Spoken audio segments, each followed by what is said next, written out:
Ladies and gentlemen, I've got 6 o'clock straight up. We're going to go ahead and bring our meeting to order. At this time, Ms. City Clerk, would you please call the roll of the City Council? Honorable Mayor Pro Tem Linda J. Davis. Present. Honorable Alex Heath. Present. Honorable Samantha Hudson. Present. Honorable Hattie Portis Jones. Present. Honorable Ulysses Smallwood. Present. Honorable James Whitmore. Present. Mr. Mayor. Thank you so much. At this time, we'll go to our first agenda, Mr. City Administrator. First agenda item will be a work session presentation on our future land use update presented by our Director of Planning and Zoning, Ms. Denise Brookins.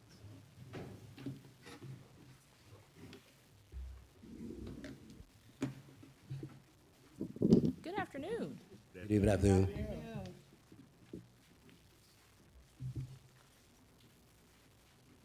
One of the most important documents that a local government has is your comprehensive plan.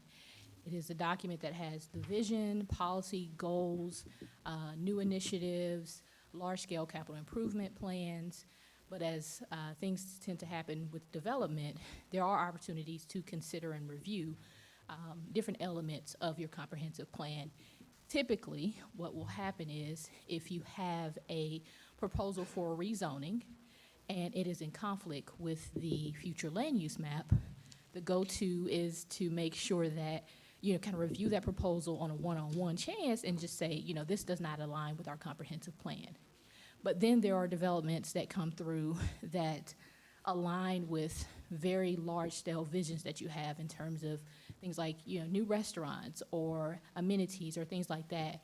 And so most municipalities will have a process in place so that you can consider future land use amendments, not changing the entire comprehensive plan, but looking at the land use patterns in the area, taking into account recent studies, a market analysis, a laundry list of things to consider whether or not it is appropriate at that time to consider amending the future land use. This time we don't have a process in place to even consider it. There are no standards. And so what I'm really proposing at this point is to begin researching how other local governments do future land use amendments so that a text amendment can be prepared for consideration. Any questions, concerns? Does any member of the council, have a question about this? Go ahead, Ms. Go ahead, Mayor Pro Tem. Kind of knocked my computer off. You may have shared this, so pardon me if this is a duplication of what you've already said. But I wanted to know, we know that the comprehensive plan is updated every 10 years. Is the future land map is also in conjunction with Yes. comprehensive? So that's 10 years as well? Mm-hmm. And it's usually every 5 years you're required to do an update, which is generally speaking looking at your demographics, and then you decide at that point, do you want to make any minor changes? Okay. All right. Thank you. Any other member of council? Okay. Okay. Seeing none, okay, we'll go to the next presentation. The next presentation is the Parks Master Plan Project Update, and this is from Parks and Recreation.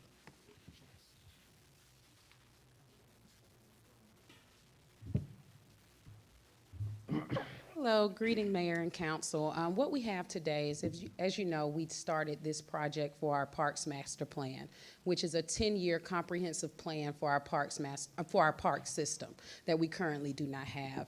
We are working with Los Design. So Los Design is here today to give you an update on where we are in the process.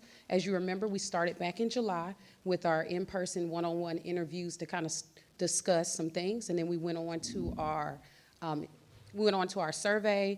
We've been doing some public engagement. They've done some brief facility assessments. So they're just going to give you a high-level overview of kind of where we're working on and where we are in the project, and afterwards for you to ask any questions that you may have. So I bring Mr. Aaron St. Pierre. Thank you, Chapin. Good evening, Mayor and Council. Good to see you all again. I'm very excited to give you guys an update about where we are in the planning process and kind of where we're going to be going. Excuse me, can I get your name? 'Cause she said- Yes, ma'am. I'm Aaron St. Pierre, Vice President of Los Design. Thank you. Yes, ma'am. I understand I have a relatively limited amount of time to share a lot of information, so apologies if I do go a little bit quick. Let's see if this is going to work. There we go. Just to kind of give you an update on multiple things, want to at least give you a summary of where we are in terms of our public input process to date and how that has been going. So to date, we have had several public input events. One was a formal in-house meeting at the Fairburn Youth Center back in September, where we had about 30 participants. And then we had 2 what we call intercept events. That was at the Fairburn Fall Festival, which, by the way, congratulations. What a fantastic, fantastic event, well organized and extremely well attended. Thank you, sir.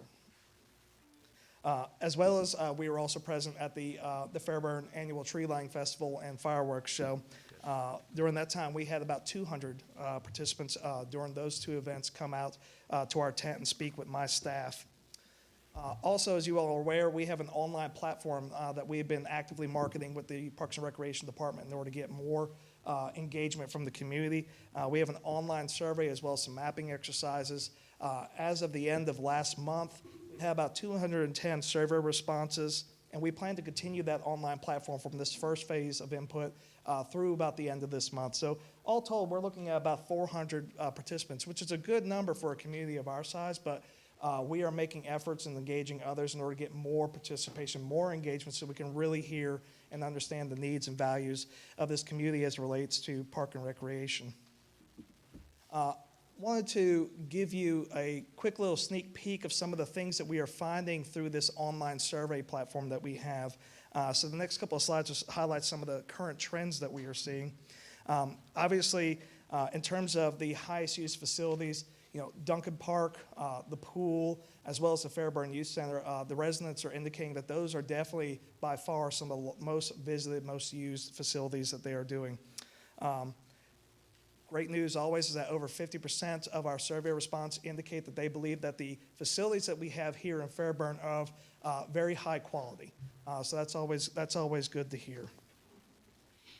One of the things that we always find really interesting, particularly in this part of Fulton County, was this statistic, in that we're looking at about 75% of the people who have responded to us indicated that they go outside of the city of Fairburn for various parks and recreation needs that might be provided by other providers, whether those are private providers such as gyms and fitness centers, or maybe other county or other city facilities as well.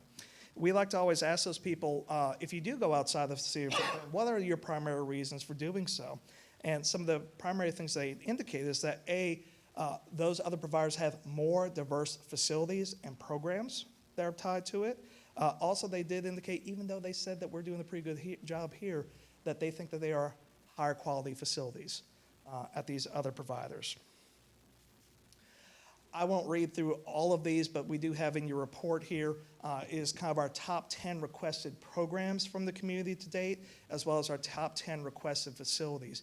One thing in summary that I will point out to this is that a large majority of these are tied to some form of an indoor facility. Okay, so activities and programs that would happen inside of a building like a recreation center or a community center, which I think we all understand, we know that we don't really have here in the city of Fairburn. So that's an interesting statistic to see. Next, I want to give you a very high-level overview of what we've found so far in terms of your community profile, your demographics for the city. Obviously, I'm sure you all are aware, you've been here longer than I have, that the city of Fairburn has had a relatively significant growth in terms of total population. Your growth is outpacing overall Fulton County as well as the overall state of Georgia in terms of that turnover rate within the same period.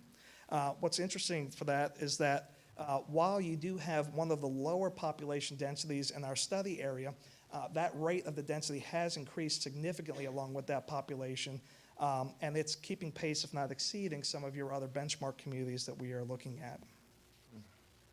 In terms of your demographics by age, y'all can, I'm sure you can see, your largest age segment are millennials, okay? So younger, mature, working professionals who are seasoned in the workforce, that is your single biggest demographic.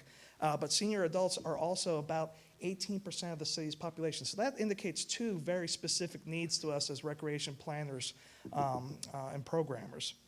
Both of those segments have seen continually the highest rates of growth since our numbers track back to 2010. So we predict that that's going to continue to progress, and we need to be able to react and plan according to that growth projection. Your demographics by race and ethnicity is relatively diverse. You do have a majority Black African American population. Other minority groups, specifically for this area, are a little bit lower than what I would normally anticipate, particularly in terms of like Hispanic and Latino population. While 12% is a healthy number for that demographic, it is relatively lower than what I would typically expect to see elsewhere. But still, that means that there is a need that we need to be able to address and react to appropriately. In terms of your economics and income, this is always very important to us when we're looking at other providers who have very well-developed, high-performing systems. Demographics in terms of like number of people you serve is one aspect that we need to look at. We also need to look at the income, okay? Because that is a strong indicator of how much we as a city are able to burden in terms of our costs for budgeting and all that. So overall, your median household income is currently a little bit over $65,000. That is a significant increase over the last 20 years. But that rate of change, that growth rate, is a little bit behind the state of Georgia as well as the United States. It's not something to be concerned about per se, but it's just, again, another factor that goes into our planning and projections, especially when we start working with Shaper and her group and starting to talk about, what is the cost of programs for people to come out and participate. We want to be able to understand all of that. The next item I wanted to brief you on is our facility assessment. So I did go out and visit all of your facilities. I walked them, I documented the existing conditions, took a lot of photographs. Generally speaking, obviously Duncan Park, your crown jewel, is by far the most heavily utilized. It gets the most traffic. It has the most diverse recreation opportunities, so a lot of people end up going there. Duncan Park, even though it is great, does show some signs of aging, as well as a lot of the other facilities. So several facilities are generally in need of repairs that are beyond regular service maintenance, okay? We're approaching the point at some facilities where we need to go ahead and take things down and either rebuild it in kind or think about a different way how we could utilize those spaces. Generally speaking, again, kind of going back to the public input, there is a little bit of a lack of diversity and quantities in terms of your facilities. Okay, so we have ball fields at Duncan Park. That's great. Not everybody does youth sports. So what other facilities can we incorporate either into that facility or to other existing parks or maybe some new parks in order to increase that diversity, give people the reason to stay and recreate in the city of Fairburn instead of going out to those other providers. When we are also doing this, we're also looking at very basic things like, are we ADA compliant? There are some issues because these are relatively older facilities. There are some issues that have not been addressed to date in terms of ADA compliance. Simple things like the boardwalks at Duncan Park, the fishing piers. There's no ADA compliant route to get from a vehicular area onto those boardwalks. Some of the pavilions, same thing. That's not present. Some of the other parks are totally compliant. We're good, but obviously we want to document that and come up with capital project funding so we can address those deficiencies. There are other things that we would like to recommend and point out in terms of like standardization of signages and amenities, like making sure like when you see a sign that identifies this as a City of Fairburn Park, it's a City of Fairburn Park. Right. We try to standardize all the site furnishings. That way, Shaper and her staff may have extras, so if something gets damaged, we don't have to wait 3 months for something to come in order. We might have 1 or 2 units in storage that we can readily install so we can keep up with our service delivery timeline.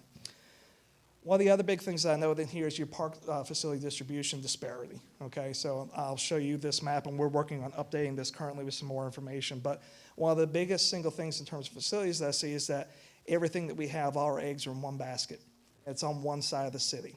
And is that truly serving residents that are not in that particular niche? And so we're going to be going through an exercise here very shortly to actually graphically display that, how people are getting to the facilities and where they can't get to within the reasonable amount of time. And we'll be presenting some recommendations to you all shortly as to how we fill those gaps. We had a very productive meeting with the Parks and Recreation staff, and we did a SWOT assessment, strengths, weaknesses, opportunities, and threats. It's kind of a heart-to-heart, come-to-Jesus moment where we really look at the good, the bad, the ugly about how we're delivering park and recreation to a high level here in the city of Fairburn. So there's a lot of information in here. I won't read all of it, but we did want to show you the results of that assessment. We did talk with the staff about a visioning statement, how that fits into the citywide comprehensive plan, how that impacts Parks and Recreation and how we deliver it, and how we can develop a new vision statement for Parks and Recreation going into the forward, and how does that plan build onto that. So we have a lot of ideas about, how we put all these pieces together for developing a visioning statement, whether it's health, wellness, education, making sure that we have high-quality facilities, making sure we are building upon our established relationships with the community to really leverage all of that activity. And then we came up with game plans on how we can actually be able to enact some of those components of the vision statement. Next, we kind of dove into the strengths and all that. So one of the things that Katie, my associate, and I find is very incredible is that with very limited resources, both in terms of funding, staff, and space, this department is really, truly delivering recreation opportunities at, not in terms of facilities, but also programming at a very high level, believe it or not. They are extremely adaptable. So when a new program or idea comes in, this department is looking at their available resources, both in terms of space, staff, and budget, and they're making something happen almost out of nothing. They have a lot of energy. The Fairburn Fall Festival was pure proof of the pudding of that. And by the way, my congratulations to the administration and all the other departments, because it was an all hands on deck, and we were quite frankly blown away by the level of involvement of all city staff in order to get that done. Other strengths include, relationships outside the department, how they partner with individuals and other groups, as well as the special events, which, by the way, special events is a very high priority to the community, according to the survey that we've gotten back. Now, on the flip side of the coin, just a couple of things that we wanted to highlight in terms of weaknesses. We did identify, again, that lack of facilities for programs. We know that we can do a lot more. We just don't have a place to do it at. So looking at how we can be able to do that. And also, a weakness was identified about that distribution. Okay, so if you're not living immediately on the north side of the city and you're on the south side on the 74 corridor, how are you able to easily get there after the school bus drops you off? Where can you go if it's not home? Trying to get all of that. Making sure that we have adequate staff to run all of our programs and facilities, and also making sure we have the budget to be able to effectively fund that staff, fund the maintenance, fund the operations of the entire department. Some of the other weaknesses that we generally pulled out was marketing. How do we get the word out to people? How do we get them engaged? And also, what do we do about the fact that we have some older facilities, and what are we going to do in terms of capital budgeting in order to address the renovation needs for those facilities? Now, for the exciting part, the opportunities. Okay, where can we go from here, and what can we do? The top 5 things that I wanted to point out is obviously your proximity to the airport is a great tool to be able to leverage, especially if we get those facilities that we need. That means that we have an opportunity for sports tourism. Those facilities for sports tourism will not only meet our current local recreation needs, but also provide the opportunity, because of our proximity to Atlanta, to all the other infrastructure, to bring in those outside dollars and get the economic engine going here. That means that the access to the interstate, public transportation, and then one of the other things that's very unique about this portion of metropolitan Atlanta, specifically in South Fulton, is that your collaborate with you all the time. Union City, South Fulton, there's all these partnerships available so that we can make sure that we're all serving the overall community, not just the residents of Fairburn. Now, on the flip side of that, in terms of a threat, that means that there is a little bit of competition with some of our neighbors. We do want to offer the best and the brightest. We don't want to take away from them necessarily, but we do want to make sure that we're able to supplement where those gaps are. And again, making sure that we have the proper budget in order to fund these programs and operations, and making sure that we can really get the community involved, get them to buy in on all these things, because we have great visions, great plans for the city of Fairburn, and at the end of the day, we just need them to make sure that they know we hear them and we want to do the best for them. We also went through a brief goal-setting exercise with the department, and we'll be working on that a little bit further with our steering committee that we'll be meeting with tomorrow evening to really develop that further. So I know that's a lot of information. I kind of threw it out a little bit quick, but just kind of give you a little perspective about where we are. We are at the end of what I call phase 1, the data gathering, the research phase, and that's majority of that is public input. So next steps are tomorrow we'll be facilitating a steering committee workshop with some key stakeholders in the community. to really refine that vision, really refine those goals that we hope to come out of the plan. We'll also be having a focus group sessions later on this week with select recreation providers. We will be closing that phase 1 online survey by the end of this month. And then hopefully the game plan is by early February, we'll have all that information. We'll be able to present that to staff, to administration, as to what we heard and how we think this plan is going to move going forward. Once that plan goes forward, we'll be developing our initial recommendations and presenting that not only to staff and to administration, but also back to you. We would love to hear your feedback once we kind of know the what's the what and where that might go. Just a high-level overview on all of that. You know, right now, as Shape said, we kind of started this project back in July, and through all the public input process, it has taken a little bit longer than we would like. But we are doing our due diligence and making sure we try to touch everybody and give everybody an opportunity to give us a voice. So we are hoping that the culmination of that is that sometime in late March, we'll be at a point where we think that we'll have hard recommendations to present to you all, get feedback, and be able to present and wrap up the plan sometime this summer. So, thank you. If you have any questions, I'd be happy to answer them. Ms. Davis, and then I just had one quick question. Yes, Ms. Hudson. The number of participants for the survey, what was the number? I believe it was, as of the end of December, it was 210. online. 210, but you had 20 in person? We had approximately, between the various events, we had approximately 200 additional people, well, actually almost 300 additional people come to those public events. The survey is the real meat. That online survey is the real meat of the planning that we really want. So again, that website is readily available on the city website, on the record department's page. We really need to get the word out and get people to engage in that format. So your target goal for the survey is? I would personally like to have 400 or more for a community of this size would be ideal. Thank you. Yes, ma'am. Davis. Yes, I have a couple of questions or clarifications. Let's go back to the population by economic income.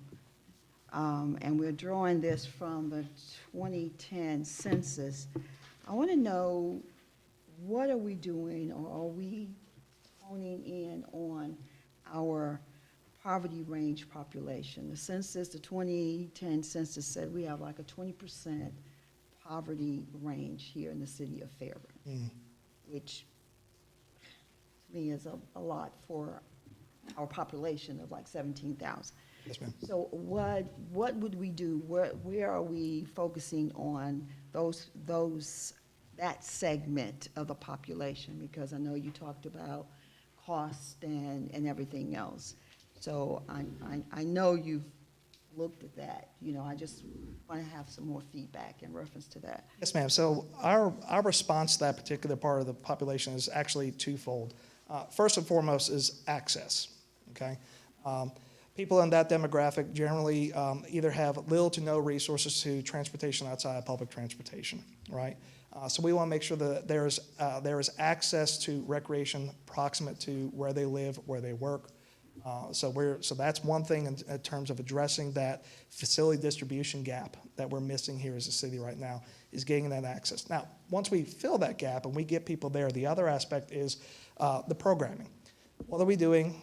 How are they doing it? And what does it cost to do it? My understanding in speaking with staff and administration so far is that the city is very determined not to turn this into a business. A lot of recreation departments do operate as a business where cost recovery is a very high goal. Now, it doesn't mean that everything can be free, but the department is committed to making sure that costs are very well controlled, very well responsibly spent, so that we have the opportunity to provide as many free programs, opportunities as possible, and those that are charged as minimal cost as possible in order to actually participate in that program. And we'll continue to develop those recommendations as we go through the planning process. Okay, great. Councilwoman Davis, if I could just add something to that. As we move through our mid-year and our annual budget process, there is a decision that we'll need direction from the council on. As you look at Parks and Recreation departments, as Aaron just referenced, some departments choose to provide revenue for those programs through the fees they charge residents. The risk in that is that it can create barriers for that 20% population you talked about.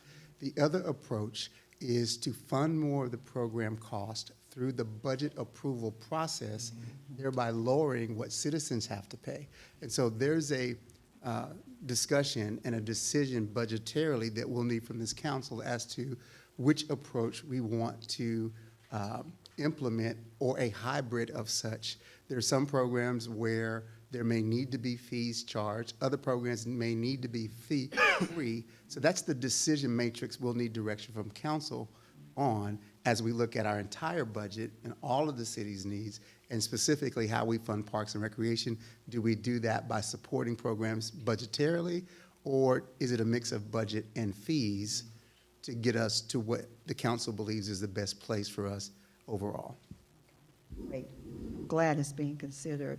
Okay, I just have a couple. Go ahead, you still got the floor, go ahead. Okay, just a couple of more quick ones. In your SWOT analysis, I saw where the weaknesses, I need some clarity on this, was the size of staff and lack of competitive salaries. Is that a future thing? Because I'm under the impression that we are pretty much fully staffed and our staff has competitive salaries. That is always a tedious question to answer. The truth of the matter is, in my professional opinion, working with other departments, especially similar sizes, that we are relatively understaffed here. Now, I don't believe that's necessarily a significant understaffing, but we are doing the best that we can with the resources that we have. As you all know, in the last 24 months in particular, overall costs of living have gone up significantly. So one of the things that I've seen in the market as a professional is that people are kind of jumping around to trying to get the best deal. What I find is relatively unique here about this department is that this is such a committed group of individuals on a personal relationship basis with this community. And while I think that they are happy to continue that, there's always room for discussion. Right?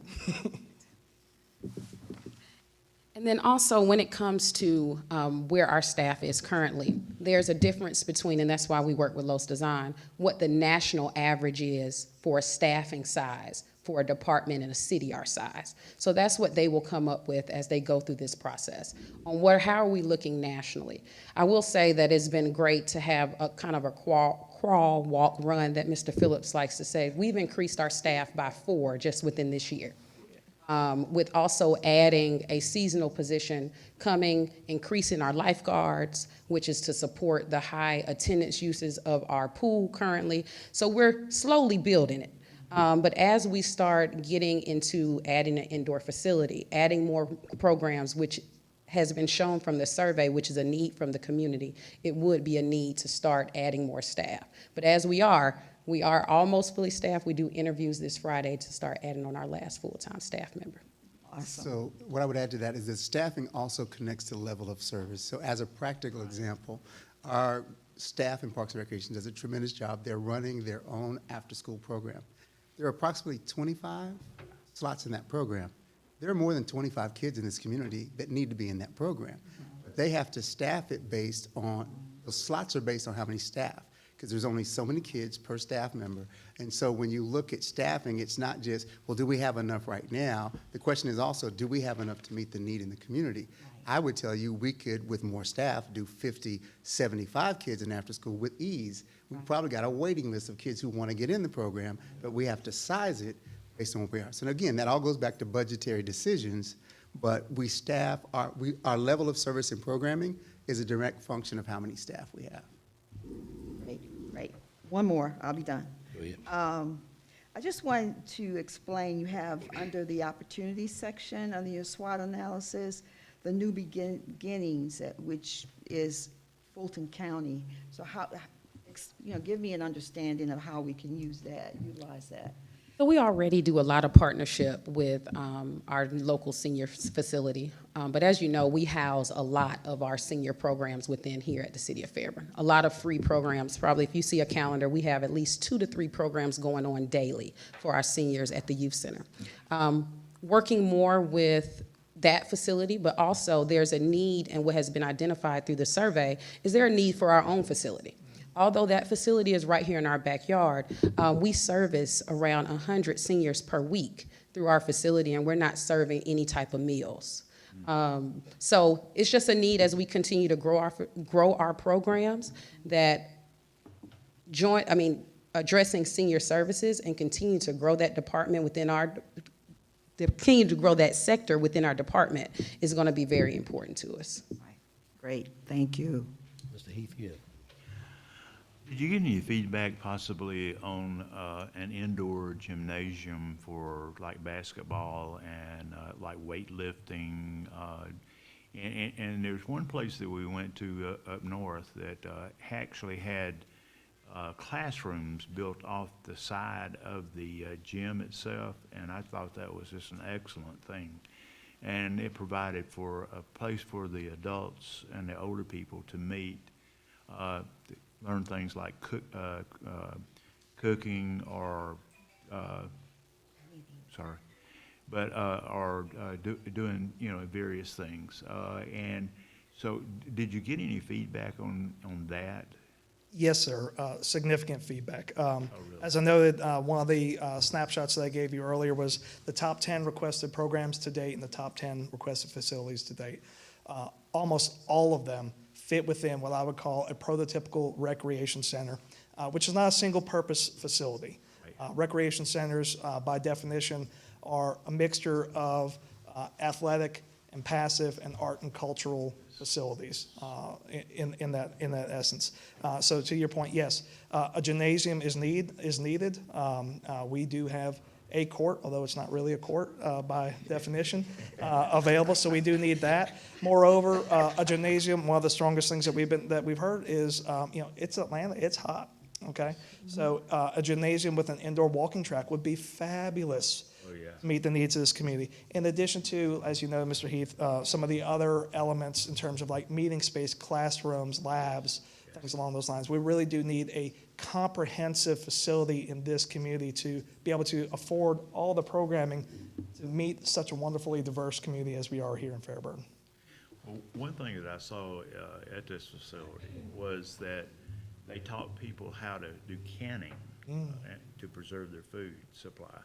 And that I can remember my mom and grandmom and all that kind of stuff, and having to shell peas when I was a kid, and stuff like that to do the canning process. And you just don't hear too much about that anymore. But I would really love to see something like that, and I think it would be a big turnout for that. Fantastic idea. Yeah.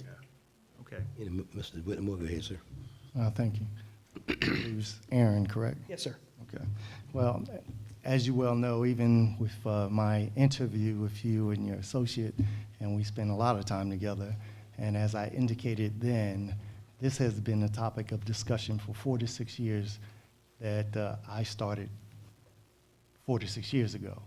And on top of that, the facility is major. So my question to you in reference to the facility is, during your data collection and thinking about not only Duncan Park, but various other parks throughout the city, there would be a recommendation on size of the facility. Yes, sir. With all the things that we have talked about up to date that you and I had conversations about now.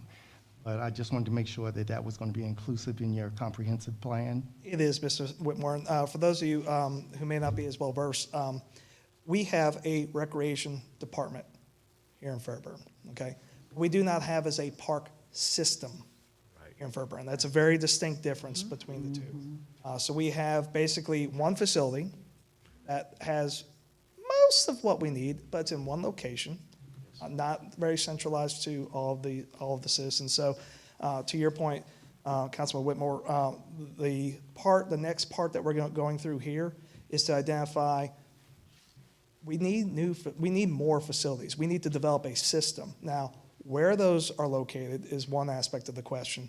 The other thing is, what is in those new facilities in order to come up with different classifications, as we call it. Is this a mini park, a pocket park that just has, a picnic table and, maybe an art installation? Or is this more of like a neighborhood park that, maybe we have enough room to introduce a basketball court or a ball field, maybe a community building? Those are definitely the things that we'll be going into the next phase. Mr. Whitmore, would you yield for 1 second? I want to make sure that a lot of the people listening, I know most of us up here know the difference between the park system. Would you Would you please clearly clarify that so for those that are listening will know the difference of what we're talking about? Sure. So a park system is extremely dynamic and diverse. Essentially, what a park system truly does in essence is create equal access to facilities and programs throughout a community. Okay, so National Parks and Recreation Association is kind of like our guiding organization. That is one of the founding pillars of how we serve a community in terms of recreation, is to make sure that there's equal access, which we do not have right now. So an effective system has a diversity of facilities throughout the community, as well as a variety of programs that can be offered at those facilities. As opposed to a park, just a parks department is literally an organization that has property. We have something there, and you kind of come there and do what you want, and every now and then we offer a program for you to come participate in an organized activity. That's the difference between a department and a park system, and we want to have a system here in Fairburn. Largely, that was the impetus of the reason staff asked for council approval to do a parks master plan, was that the city has grown, as you saw from the demographic information. We need a park system, and this is designed to create a roadmap to get us there. It won't happen in a year, but at least once this is completed, we'll have something that council has approved that gives us a method for getting to a park system and where those facilities should go, how we should fund them, how do we make sure we have equal access across the entire city. Mr. Whitmore, that's why we really wanted to, just to add on, is, as Aaron mentioned earlier, we've kind of delayed the process just a little bit, just to add more time for this public engagement piece. We're not getting the feedback that we would like. So we're putting it out through social media, we're putting it out at our parks, we're putting it out at our major events, but we need all of the community's help, and that's what we'll discuss tomorrow at our steering committee meeting, is how do we reach, because what goes into the facilities, we want to be a direct reflection on what the community wants. You've given away T-shirts. We're giving away T-shirts. So the facility, just to go sing my little song, the survey only takes 3.5 minutes. Wow. It takes 3.5 minutes. We only have 200, I think we're 220 maybe now, that have given feedback on what is going to go in our recreation facility, or what are we going to do at some of our pocket parks. When we talk about an indoor walking track, how many people want the indoor walking track? If it's what we want, or is it what the community wants? So we're really kind of delayed that process just to put more emphasis on that community engagement piece, because it's so important to this process to make sure that the community is heard on what goes into this facility, because it is a 10-year comprehensive plan. Mr. Whitmore, you still got the floor. Go ahead, sir. Thank you, Mayor. So, yes, I do agree with the feedback. Ladies and gentlemen, would you please mute your phones? Thank you so much. I appreciate it. Go ahead, sir. Yes, I do agree with the public engagement part and getting feedback. So I'm sure you're probably utilizing some of the availability of HOAs, leaders in various communities and everything else, and I'm hoping that that information is being sent out and you're getting some public responses in that respect.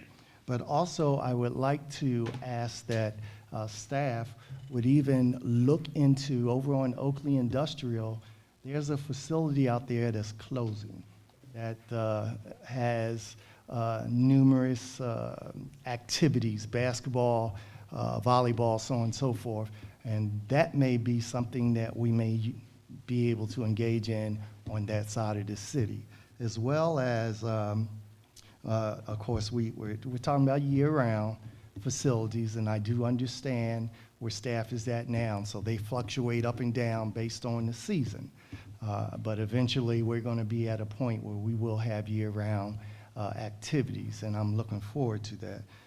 Along with, and I believe you're actually having some conversations about an auditorium as well. And Yes, sir. Yes, okay, so I know that a lot of our seniors, once the summer is over, they don't have any place to do water aerobics, right? So by us making sure that that is in that discussion is paramount. Certainly. Okay, and the last thing that I had, that's it. Thank you, Mayor. Any other questions by council? Yes, Mayor. Go ahead, ma'am. Thank you so much for that presentation. You provided a lot of information, and I do look forward to the final report. A couple questions. One, of the 200 plus individuals that participated in the survey, do we have any idea how many are millennials? And have you had any discussions about how we can further reach millennials to provide input into the master plan? So that data is available to me. I have, be honest with you, I have not dove into that portion of the data in terms of, we did ask some very basic demographic information at the end of the survey. Also, it tracks IP addresses, so if you're using your home computer or your home phone, I can actually map out where you were in terms of how you participated. So we will be collating all that data, and then we'll do a more comprehensive understanding of, regardless of age, race, economic income, and all that fun stuff. We'll be able to dive into, okay, this particular segment of the population specifically asked for this, versus another particular subset of the population asked for something completely different. We are getting there. I just have not pulled all that data together just yet. All right, well, it would be appreciated if you really figure out how to tap into that particular group for various reasons. We need to have a lot of programming geared toward millennials and our youth. So to the extent that you can elevate their voices, that would be great. Secondly, is part of the report that you will provide us include some short-term or interim measures that we can take? Because a lot of the things that you've talked about tonight are really long-term and expensive. And so we have to figure out how to pay for it and to prioritize what happens first. In the meantime, we still want to be able to provide enhanced recreation services, to our population. So if you haven't had those discussions, I'm asking that you have those and propose to us some short-term measures that we can take as we build out the master plan. Yes, ma'am. And then lastly, I would ask, and Councilwoman or Mayor Pro Tem Davis, I appreciated your question or comments regarding the poverty level in the city. And so that begged the question to me, because we do not have diversity of facilities in the city, what is it that we can do to enhance access in the short term? And that says transportation to me. So if you can also explore that, what type of interim transportation programming that we may be able to develop as we build out this program. So, I'd appreciate that, and I would be looking for that information. But thank you. I really appreciate the information that you've provided thus far. And you're right, Councilman Whitmore. I've served on council now 10 years, and there was discussion even prior to that we knew as a city that we needed a parks master plan. But of course, we had competing obligations and, crises that we had to deal with. And we just never got there. But the fact that we're having this discussion now and that we're planning to put a plan in place, including building out Duncan Park swimming pool, which the infrastructure is there for an indoor facility. So what can we do in the interim to open that door since we already have it there? Right, that's something that we can do in the short term to provide water aerobics and other water programming throughout the year. So I'd appreciate that. So thank you. I got one question. Oh, I'm sorry, sir, I didn't see, go ahead. And I just have one, because Go ahead. everybody else was very extensive, but I had one about what, just so I could maybe go and do some research as well, what would you say, or who would you say is a similar sized city and demographic who does have a well-built system in place? That you would say maybe locally, or at least, well, maybe not in the area of Georgia, but who has a really good system in place right now, Sure. similar to us? Yes, sir. So, Ms. Smallwood, we worked closely with Shapa and her staff in order to identify what we call benchmark communities for which we can measure the city of Fairburn up against. We do always try to be very selective of that. We're looking for high performers, recognized service delivery providers who are relatively comparable to what we have in Fairburn, both in terms of population, the overall demographics, as well as income, because it's not fair to make comparisons for a community that can afford to spend $300 per capita, where we're spending $75 per capita. That's not a fair comparison. So we have identified some local providers. I know we're looking at City of Carrollton and City of Douglasville is one of them. We're also looking at it's a little bit on the fringe, but we're looking at City of Sandy Springs simply because they are a very well recognized service provider. A little bit different, but we can still draw some goals out of that.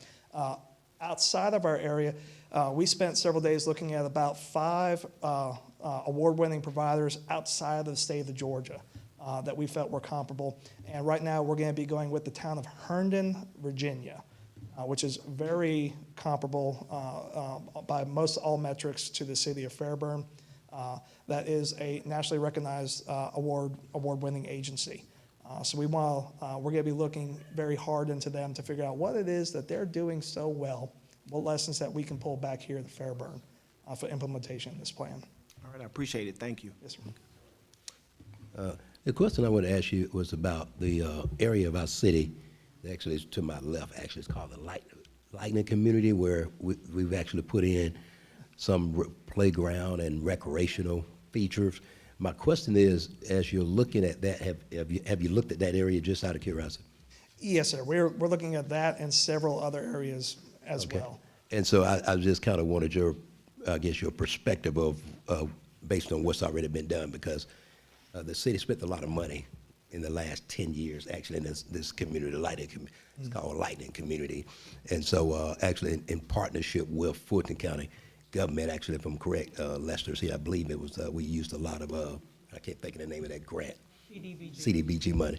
And so I was just kind of thinking about what was your perspective of what we've done and what actually could be done with that area. So we have, there are definitely, you can see the results, the fruit of some concerted efforts in order to elevate that area of the city. What I still see, in my opinion, is, again, that is a lack of diversity in terms of recreation facilities. Right. Truly getting that well-rounded for the city. One of the things that we have to always balance is that it's very easy to make unfounded, unreliable predictions and say, well, we're going to go ahead and replicate Duncan Park 4 times throughout the community. We all know that that is not tangible.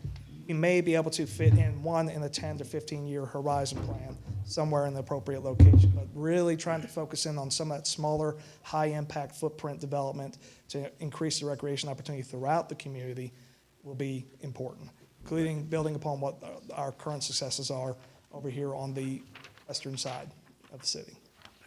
Does any of, wait, I'll come back to Mr. Heath, go ahead, and then I'll come back.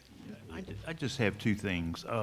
One of those is, are there grants available to help us pay for these items?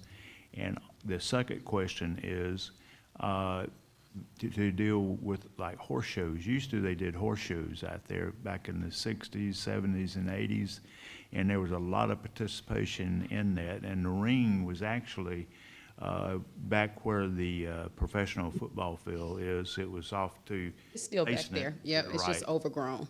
It's overgrown. Yeah, we've been back Yeah, there before. but there are a lot of people, this has been a rural area, a lot of people that like the horse shows and stuff like that also. And I just thought that would be something that we'd have a little bit of something for everybody. So that was, but the grants first of all. Well, good evening, Mayor and Council. Just so you are aware, we did engage the services as we put in the FY24 budget of a grant writer. That is one of their priorities, is to try to find funding for the city with anticipation that we would want to bring additional recreation facilities online. And so you will receive a presentation by our grant writer company at the next meeting, and they'll be able to provide an update on that. But it is a priority for staff. Great, thank you. Mr. Jones, and then Yes, I just want to elevate a comment that you made, or statistics, and that is expenditure per capita. That is going to be extremely important as we make decisions about what we can afford. And two of the communities that you have mentioned have high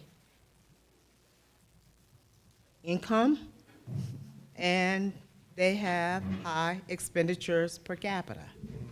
So I don't know if, you know, that might be the, well, let's just say that those should not be the only comparisons for us. If we can identify cities who are more like us, economically speaking, because that will speak to what we can afford. And it would be unrealistic and a disservice for us to talk about those things that we just can't afford and that are just totally unrealistic for Fairburn. So let's make sure we keep all of this grounded in our reality. Yes, ma'am. All right, thank you. Mr. Whitmore, go ahead.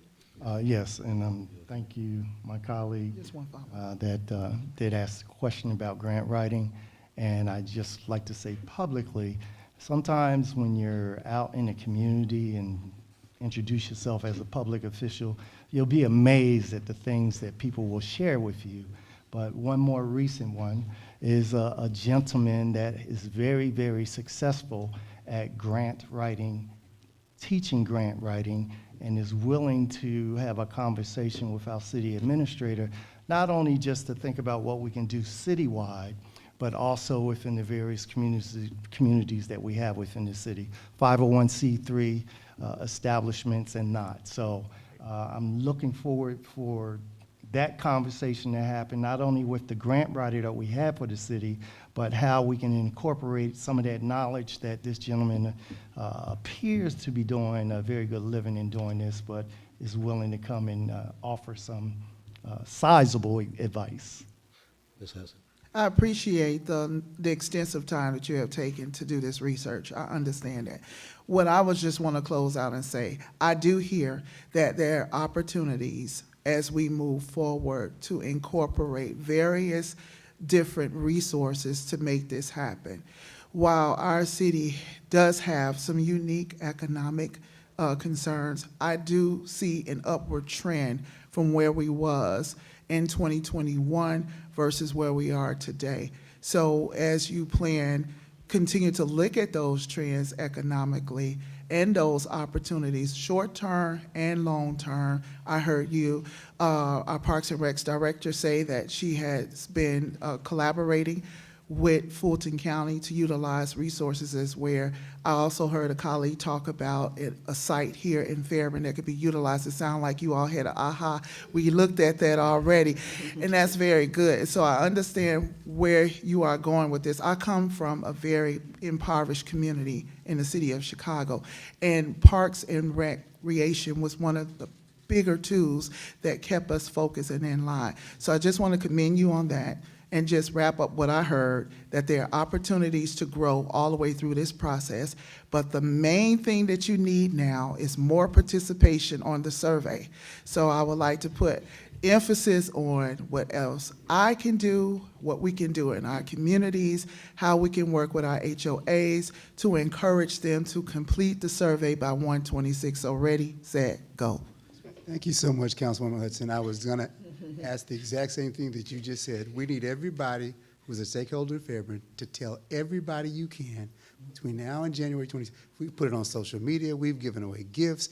We've got it on the Text webpage. messages. We've passed out flyers. But we need everyone to just continue. We want to get to 400 survey completions, so we've got 200 more to get between now and the 26th of this month. And so any and everyone, including citizens, please tell your neighbors and friends.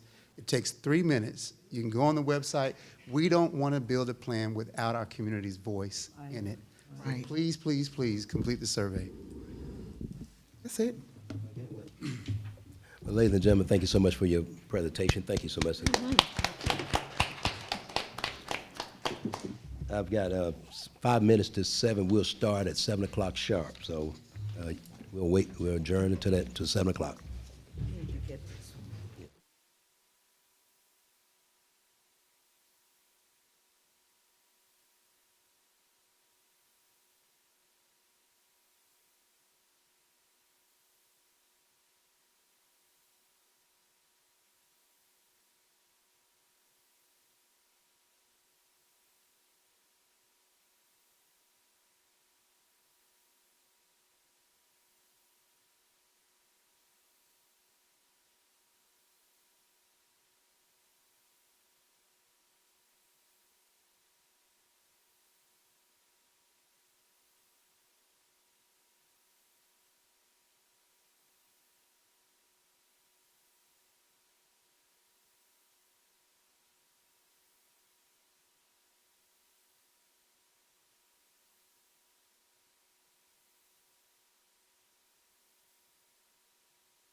Ladies and gentlemen, as we get ready to bring our meeting to order,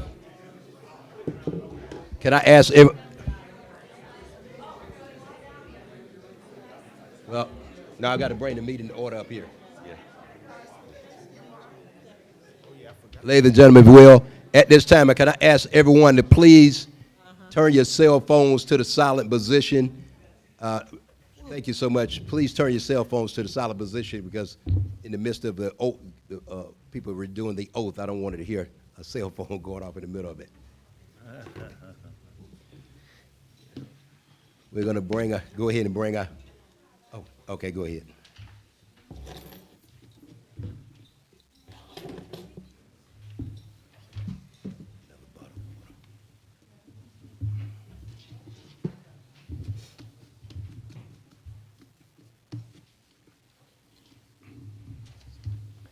As we get prepared to bring our meeting to order, I'm sure a lot of you are going to be dashing out here in the middle of our meeting trying to get to the championship games. Would you please depart orderly?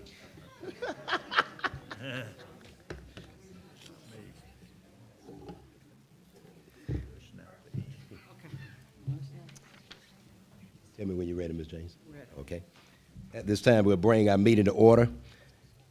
Would you go ahead and call the roll of the council? Honorable Mayor Pro Tem Linda J. Davis. Present. Honorable Alex Heath. Present.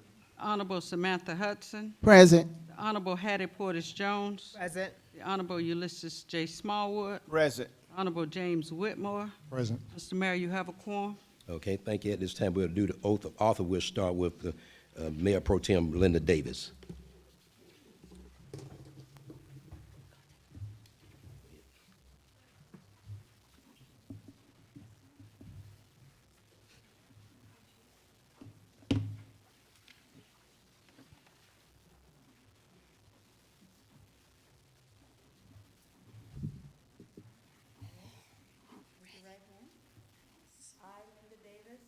I, Linda J. Davis. Do solemnly swear or affirm.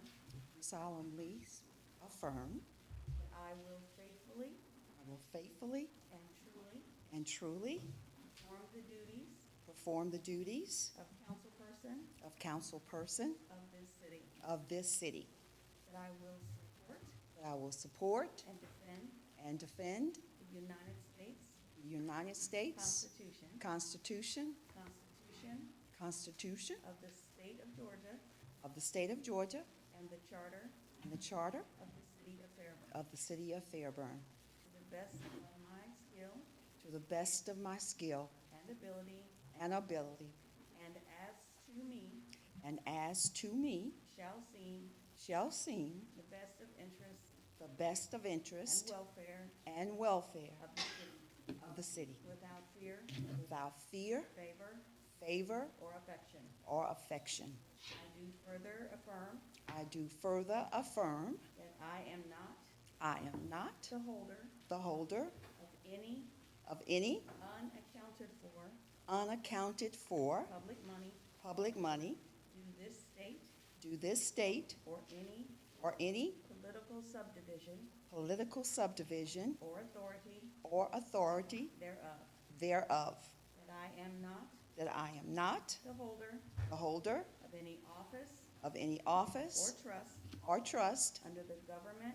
Under the government. Of the United States. Of the United States. Any other state. Any other state. Or any foreign state. Or any foreign state. Which by the laws. Which by the laws. Of the state of Georgia. Of the state of Georgia. I am prohibited. I am prohibited. From holding. From holding. And that I. And that I. Am otherwise qualified. Otherwise qualified. To be. To be. A public officer. A public officer. According to. According to. The Constitution. The Constitution. And laws. And laws. Of the state of Georgia. Of the state of Georgia. Congratulations. Thank you.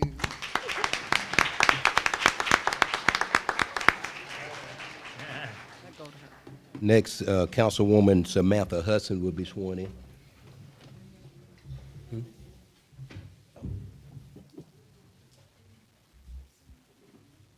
She'll be sworn in by Judge Kirk.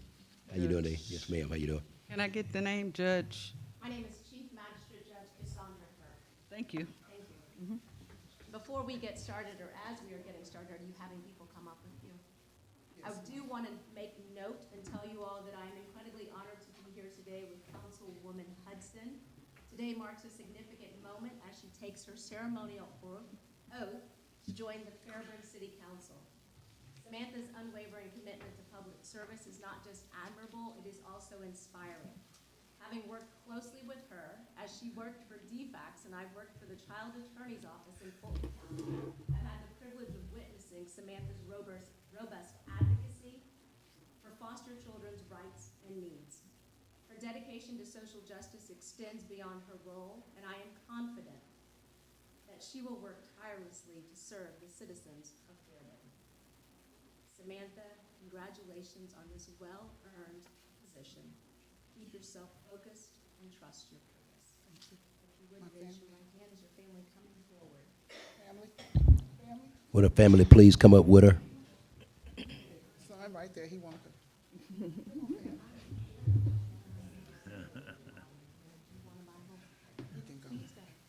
You can go. Mine's blue. Actually, mine's blue. May I borrow your Bible, sir? Thank you.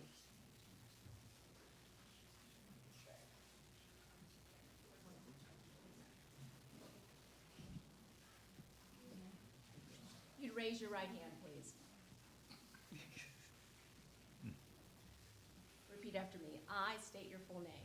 I, Samantha Hudson, Do solemnly swear or affirm do solemnly swear or affirm that I will faithfully and truly that I will faithfully and truly perform the duties of councilperson perform the duties of councilperson of this city, of this city. that I will support and defend I will support and defend the United States Constitution, the United States Constitution, the Constitution of the State of Georgia, the Constitution of the State of Georgia, and the Charter of the City of Fairburn, and the Charter of the City of Fairburn, to the best of my skill and ability. to the best of my skill and ability.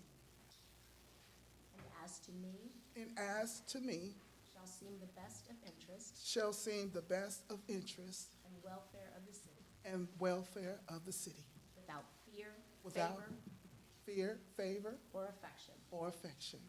I do further swear or affirm I do further swear or affirm that I am not the holder that I am not the holder of any unaccounted for public money of any unaccounted for public money due this state to this state or any political subdivision or any political subdivision or authority thereof. or authority thereof. That I am not That I am not the holder of any office of trust the holder of any office of trust under the government of the United States, under the government of the United States, any other state, any other state, or any foreign state, or any foreign state, which by the laws which by the laws of the state of Georgia, of the state of Georgia, I am prohibited from holding.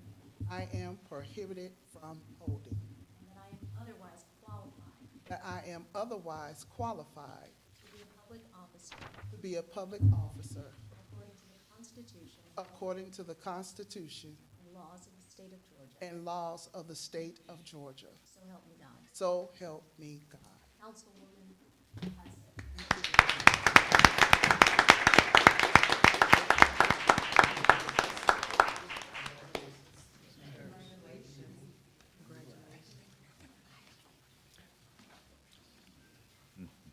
Councilmember James Whitmore will be sworn in next.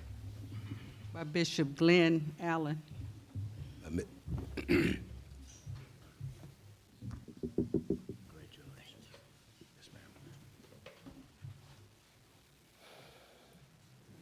Hey, Mayor, if I may, Mayor? If I may? We're going to speak at the end. After. I'm not going to speak at the end. I just want to acknowledge. No, go ahead.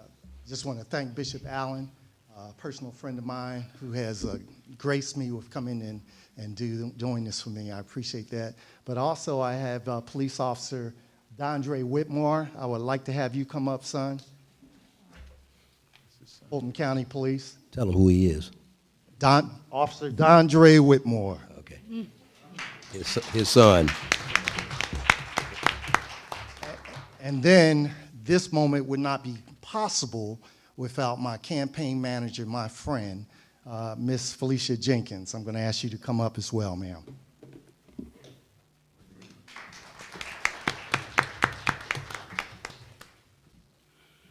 get the honor of in the Bible.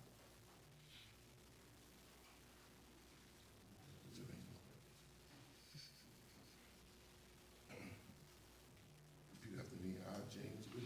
I, James Whitmore, I, James Whitmore, do solemnly affirm do solemnly affirm that I will faithfully that I will faithfully and truly perform the duties and truly perform the duties of councilperson of councilperson of this city.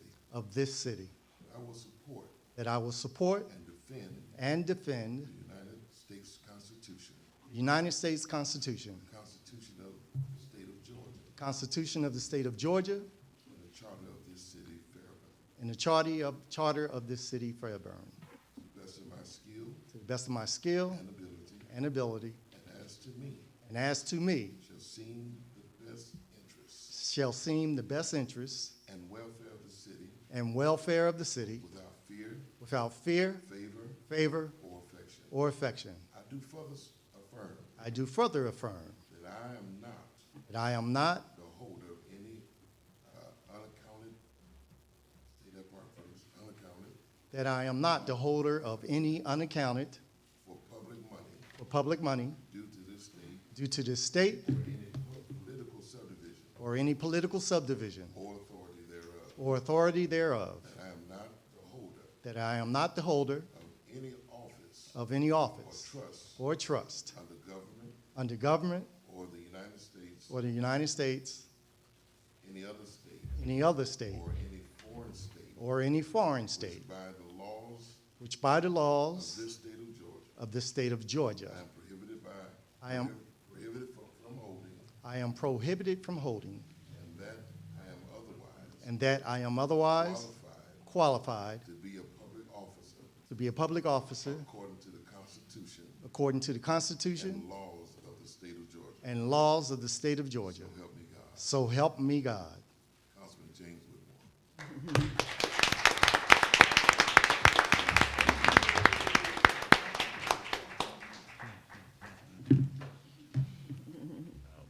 Congratulations. At this time,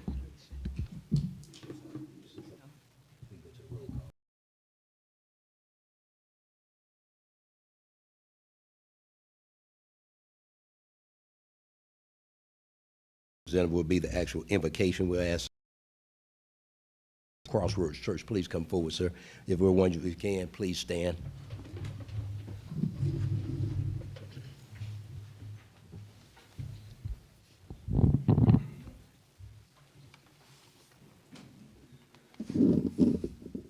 Let's pray. Father, we thank you so very much that we live in a nation like ours, a nation in which we are blessed with civil government. I ask that you would strengthen this body as they move forward in the new year to execute the plans and desires of their constituency. I pray that you cover Fairburn with blessings from the northern, southern, eastern, and western borders. I also ask that you would protect these council members and their families. Grant them, as a body, the capacity to work together for the good of all concerned. We thank you so very much for the beautiful place you've given us, known as Fairburn, Georgia. We look forward, Father, to you keeping us strong and out front as a model for the rest of the state of Georgia to see. In his name we pray. Everyone say amen. Amen. Pledge allegiance to the flag of the United States of America and to the republic for which it stands, one nation, under God, indivisible, with liberty and justice for all.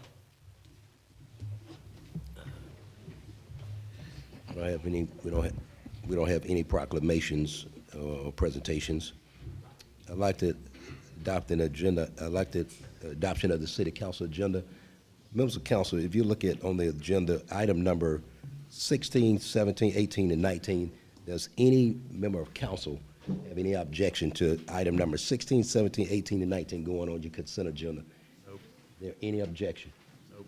Okay, so at this time, I'd like to adopt the city council agenda with with the, in this case, with a consent item number 16, 17, 18, and 19. Yes, ma'am. 18, Okay. I have a question for Okay. 18. So we'll remove 18. Just one or two questions. Well, we'll take it off the consent agenda. Okay. Okay. So in this case, we'll adopt the city council agenda as printed, with item numbers 16, 17, and 19 as a consent item. All in favor say aye. Aye. All opposed? I need a motion. Oh, I'm sorry. Can I entertain a motion? So moved. Is there a second? Second, All in favor say aye. Aye. All opposed? That motion carries. At this time, I also now need to approve the additional consent agenda, correct, Ms. James? No. I don't have to go through that? Okay, gotcha. We would do it when we get down there. Right now, we do the speakers. Okay, I'll go. That was 16, 17, and 19 And 19 was added to the consent agenda. consent. Okay. At this time, we'll go to public comment. 30 minutes shall be available for public comment. Each speaker will be limited to 3 minutes. However, the speaker may transfer his or her 3 minutes to another speaker, but no speaker shall be permitted to speak for more than 6 minutes. At all questions and any issues will be brought to the city administrator, and responses will be provided at a later date. Do we have any speakers, Ms. James? Yes, we have 3. The first one is Sheree Johnson Freeman.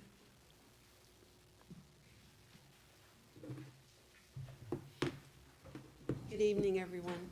Good evening. The first thing that I had concerns about this evening were the new paymentus system that you make your payments through for your bills, for the utilities. The price has gone up and the services available have gone down. You're not able to view your bill, you're not able to schedule a payment so that you're on time, and it's not very user-friendly because I tried to do the, where you auto-pay, and it didn't take. I understand that they're a bit overwhelmed, but I feel that it's not providing the service that citizens deserve, and it needs to be addressed and looked into. You'll get, The next thing is the trash. I understand that you've changed companies, and it's only been 1 week, but, well, this one is so far so good. However, without a recycling bin, which I've been here 25 years, we've grown accustomed to, I'm finding it difficult to understand how are they going to recycle where everybody's putting everything in one bin. It seems like the whole purpose of recycling is for the environment, yet somehow or another it's getting lost in this one cart. What are they gonna do? You know, there's no direction on what the citizens need to do. So that's something that I think needs to be looked into and addressed. And is there any way to coordinate the lights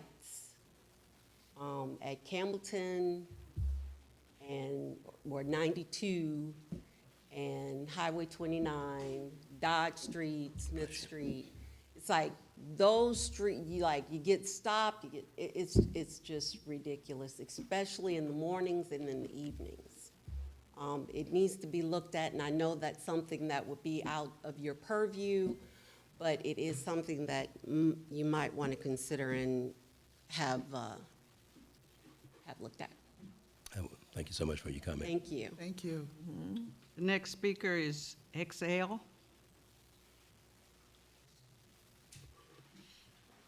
Happy New Year. Happy New Year. I don't know if this is the right place for it, so I apologize if it isn't, but I need my streets redone.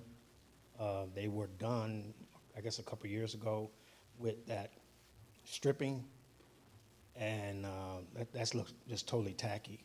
My request is that, the city puts so much emphasis on our homes that the curb appeal extends to the street too, and that those streets need to be redone so they reflect the neighborhood in a better fashion.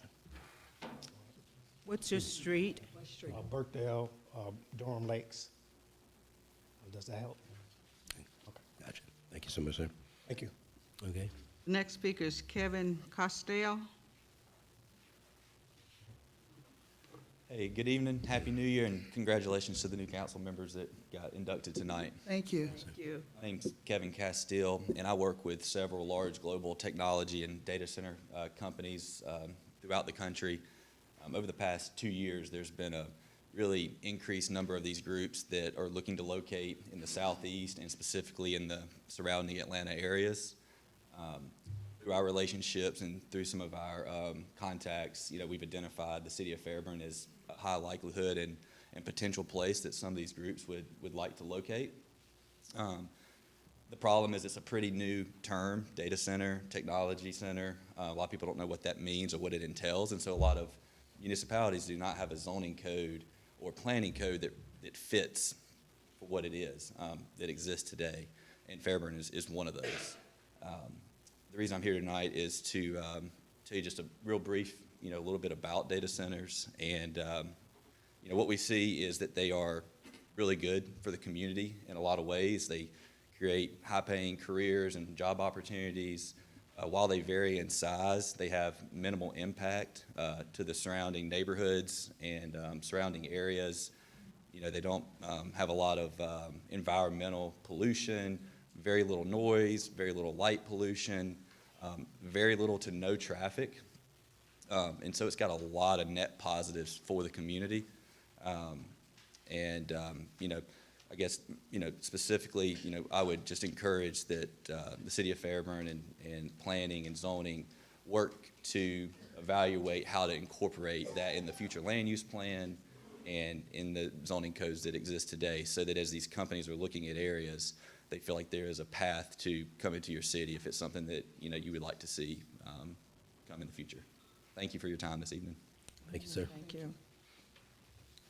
Is that our last That's speaker? it. That was our last speaker. Okay, at this time, members of council, I'd like to request approval for a motion to approve our city council meeting that commenced on December the 11th, 2023. Is there a motion? So moved. Is there a second? Second. Did you see? I will abstain because I was absent. Okay. All in favor, say aye. Aye. All opposed? That motion carries. We'll go to our next item, which is our public hearings. The first item is a text amendment, home occupations. This is a request for mayor and council approval of the proposed text amendments to the home occupational regulations and approve staff to draft the ordinance for final approval. Go ahead. I'll let you speak first. Good afternoon again. Good afternoon. Yes, ma'am. Evening. Is it evening yet? We started, it was afternoon. We have been going through all of our zoning codes and different areas of regulation to make sure that we have the most up-to-date. We have looked at things like classifications, definitions, and we are kind of constantly in that process. One of the things that's been really important is home occupation. On the one hand, there are a lot of folks that are working from home, doing remote businesses, and absolutely have no issues or challenges with those. But then we've had some concerns or some suggestions for businesses that might be very much of a public nuisance if certain materials were allowed to be permitted in a home occupation, like toxic explosive materials. So we just wanted to make sure that those items were listed. Large group assemblies, we wanted to make sure that that was understood, that you could not have large facilities as a home occupation. The other item that we realized is that under the prohibited uses, in comparison to other communities, ours only had a few items under there, and because of the sort of evolution of business, we wanted to make sure, as it relates to protecting residential neighborhoods, that we were very clear about those uses, things like equipment rental, trying to operate multiple vehicles and do repairs and having multiple cars, businesses like that that really sort of disturb the residential nature of some of our existing neighborhoods. So as it relates to home occupation, those are the proposed changes. This is not the final draft. I wanted to give council an opportunity to really look at it. If you have any comments, suggestions, concerns, we can address all of those before the final draft is proposed. Okay. Go ahead. Yes, ma'am. We need a Motion to open the public Yeah, hearing. I was You need gonna- a public hearing on all of these, right? Yeah, well, yes, if council wants me to continue after I get the comments, then it's a motion to continue the Yeah. public hearing for each item. But we need to open it. Yes. Open the public hearing first, unless you all want to talk first, but you need to open. Well, I was gonna open the public hearing. Here's my question. Here's the question I want to make from a parliamentarian perspective. Being that these items she says coming back to council, I guess, modifications, their approval tonight. You're not approving, you're just approving to give them the right to go and draft the ordinance, correct? Okay, so it Like won't be. all of them? So it's not a motion. All of them. So it's not a motion to approve the item, it's a motion to just, okay. This is to provide council authorization for Ms. Brookings and her staff to continue to a final draft, which will come back for final approval by council. Okay, and so in this case, can I entertain, I guess in this case, I'm gonna open the public hearing. Is there, can I entertain a motion to open the public hearing? So move. Second. Motion is made and properly second. All in favor say aye. Aye. All opposed? That motion carries. Does anyone here wish to speak in support of this item? Is there anyone here that wishes to speak in opposition of the item? Seeing none, I will now kind of entertain a motion to close the public hearing. So move. No, you got to. Yeah, yes, ma'am. I want to close the public hearing because we're continuing I'll to just, the next meeting. okay. Okay. Once you're done with the discussions or questions you may have, you'll entertain a motion to continue it to the next. Motion to, okay, gotcha. I can actually go to the next item. Technically, can I not? Go- No, What, oh, that- you that have have to to do open with- the public hearing for each Oh, one. okay. And I entertain a motion to continue the No next. one has any comments. Yeah, there's no. Okay. No. Entertain a motion to continue to the next, So moved. Second. all in favor, Next council meeting the or? next council meeting. All in favor say aye. Aye. All opposed? Motion carries. Next, Next item is a text amendment for Little Free Library. This is a request for mayor and council approval of the proposed text amendments to allow Little Free Library structures and approve staff to draft the ordinance for final approval. go ahead, yes, ma'am. Little free libraries are structures that go up in residential neighborhoods that allow kids, adults, anyone who is interested in reading a good book, the opportunity to go pick the book. Usually you pick a book and you return the book. It is a type of land use and it is a zoning classification, so we wanted to make sure that we had a place for it. We're not suggesting any payments be associated with it or anything like that. And we're actually suggesting that it be permitted in all residential and commercial zoning district, but done so in a way that's safe outside of the public right-of-way, so nobody can get hurt, making sure that it's properly anchored. But that is the suggestions. It's pretty popular nowadays. It's in a lot of communities. It's really, really helpful. Members of council, can I entertain a motion to open? So move. Hold on, man, you got to actually say it. And I entertain a motion to open the public hearing. Is there a motion? Go ahead, you can say it. Go ahead, ma'am. So move. Is there a second? Second. Motion's been made and properly second. In this case, all in favor say aye. Aye. All opposed? In this case, now, the public hearing is open. Is there anyone here that wish to speak in support of the item number 4? I would just like to ask a question. What she is proposing. Yeah, you can come to the mic, ma'am. Does that include, like, I know on Strickland/Orchard Street, there's a lady there that has like it's like a mailbox. She actually had to have it because somebody, but anyway, the kids can go there and take a book out and they can bring it back. I just want to know, is that something that she's trying to discuss here, or is it more extensive than that? Because I think that that's a very positive thing. That's all I have to say. I need your name and address, ma'am. Excuse me? Your name and Your address. name and address. Oh. Right here. You guys knew me. Penelope Ludlow. It's 132 Strickland Street. Thank you. Okay, I'm sorry, I Is apologize. there anyone else here who wish to speak in support of the item? I'm in support of it. I need you to Connie Williams, 201 Elder Street. Okay. Is there anyone else who wish to speak in support? And I'm in support. Your I'm name, in, your name? Happy New Year, Yes, ma'am. everybody. My name is Carol Ann McKenzie. I live at 385 Elder Street in Fairburn, Georgia. Ma'am. Anything else? No, ma'am. No, ma'am. From what this lady has said, and excuse me, I did not get your name, but Ms. Perkins. this is like the Dolly Parton that she contributed to all the children across the United States. And this lady's got to be commended for what she's bringing up here, because I even go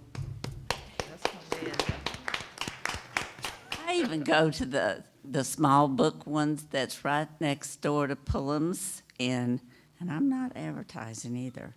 In Palmetto, when I get my oil change, there's a little book thing there. So thank you all. Is there anyone here that wish to speak in go ahead. Just one comment. The development of the ordinance was at the request of Councilwoman Jones. Portis Jones was the one that was. Okay.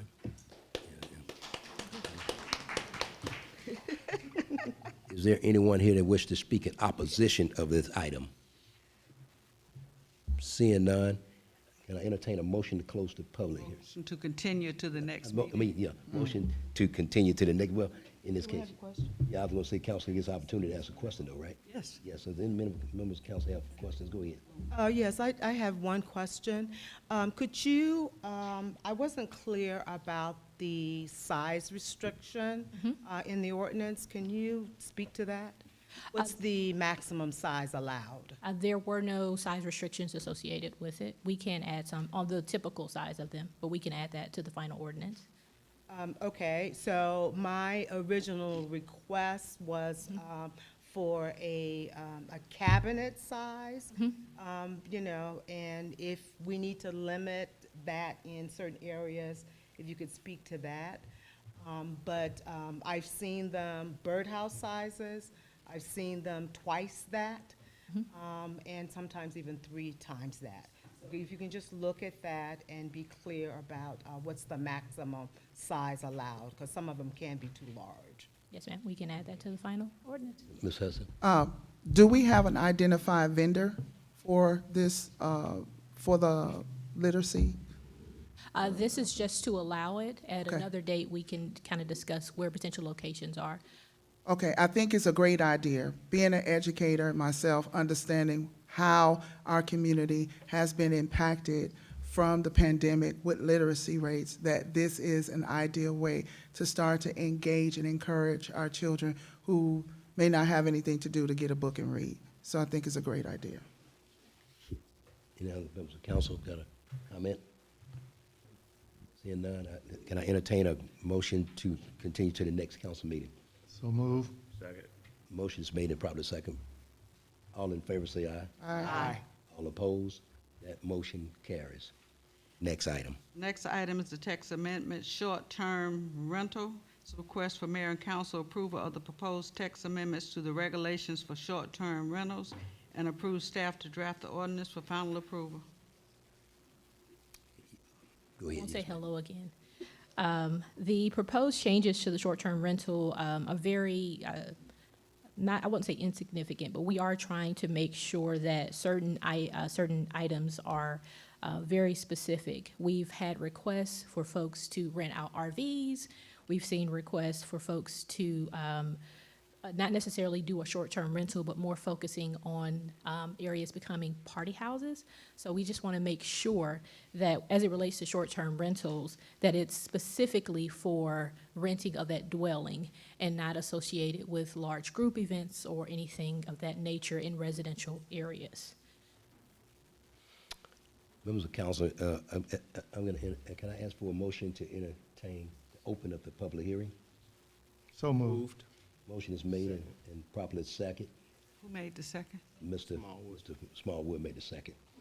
All in favor say aye. Aye. All opposed?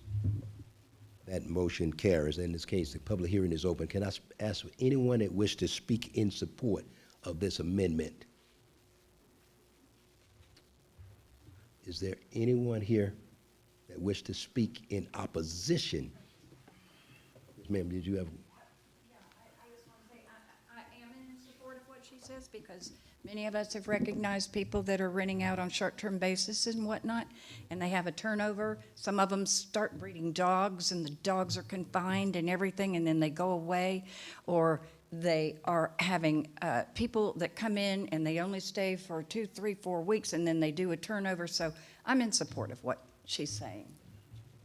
Is there anyone here that's in opposition to this text amendment? Is there a member of council that have a comment about this item? Just one question. Go ahead, Mr. Whitmore. Thank you, ma'am. So in this short-term rental, is this in reference to rentals of Airbnbs? Yes. It is. It would Okay. still be permitted. We're just trying to make sure that we have some guidelines in place if folks are starting to have large-scale events associated with the short-term rentals. Yes. And this also, I'm trying to be careful about how I ask this question. This also addresses an issue that we heard about over the summer, sir? This addresses those large-scale parties and social events that were not the original intent of short-term rentals.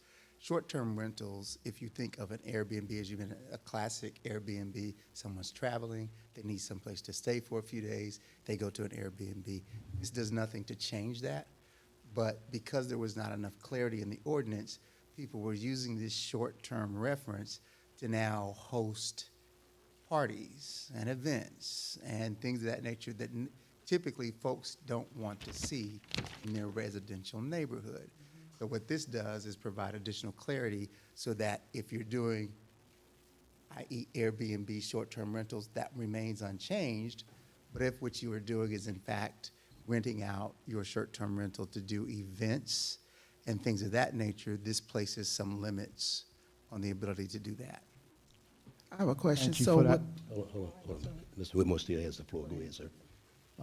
Thank you for that, because I know that there was a major concern, and I think you probably heard it just like most of us up on this dais have heard it. So this should counteract or put something in place where we can have enforcement in place. Okay, thank you. Ms. Hussey, go ahead. so this ordinance would in fact be geared toward the homeowner? Or the, okay, because I would try to see how will we kind of manage the people that would be renting. It would be the homeowner that will be held to the standard of the ordinance. Yes, ma'am. In most of these ordinances that apply to private property, it is the property owner that is legally responsible. So you may rent it out to John Doe, but as the property owner, you're held responsible for any violation of city ordinance. Okay, thank you. Yes, ma'am. Any other member of council got a comment? And just for clarification purposes, this does address, I won't go into great detail, but it does address a concern that we did have. This has been more problematic than most people think. Residents in our cities have really have been asking us, would you please do something about this? So this is a move in the right direction. Does any member of council have any more comments or questions? Okay. At this time, I'd like to entertain a motion to continue to the next council meeting. So moved. Second. Motion is made and properly second. All in favor say aye. Aye. All opposed? That motion carries. Next Next item. item is the text amendment, mobile and modular structures. It's a request for mayor and council approval of the proposed text amendments to the mobile and modular structures regulations and approve staff to draft the ordinance for final approval. We have been looking at updating our regulations for mobile and modular structures extensively. One of the challenges that we noticed in our ordinance is that everything was incredibly dated. Most of the definitions were from the 1970s. Technology has incredibly sped up the process of construction, but what we have noticed is that when developers have come in to actually propose a mobile modular structure, most of those proposed are construction trailers. So instead of getting the ones that have those high architectural design standards, we weren't necessarily getting that. So we put in regulations that basically said that mobile manufacturing dwellings, principal buildings would not be allowed in any of our residential areas because of how different the proposed structures were in comparison to the character of the existing neighborhoods. As it relates to commercial buildings, we just want anybody building to be held to the same standards as the folks who are building on Highway 74. We have some pretty extensive regulations as it relates to brick building, making sure that you have windows. So we just want consistency, even if somebody decides that they want to do a modular commercial building, and we would suggest that that be limited to the heavy industrial areas. It still would require that any builder come before council, and it would be processed as a use permit. So public would be notified of it. They would be required to provide us with elevations. It would go before Planning and Zoning Commission and then come to City Council. But we would then have standards in place to be able to provide a recommendation. Members of council, can I entertain a motion to open the public hearings for this text amendment, mobile and modular structures? So move. Motion's made by Ms. Hudson. Is there a second? Second by Ms. Linda Davis. All in favor say aye. Aye. All opposed? That motion carries. At this time, is there anyone here wish to speak in support of this item? Anyone? Is there anyone here that wish to speak in opposition of this text amendment? Seeing, yes, ma'am, come on. Do I need to go through my address and everything else again? Yes, ma'am, for the record, yes, ma'am. Carol Ann McKenzie. She's speaking again, so for. Carol Ann McKenzie, Right. 385 Elder Street in Fairburn, Georgia. You gotta remember one thing. I'm 77 years old, and by the time I get up here, I can't remember what in the world I was gonna ask.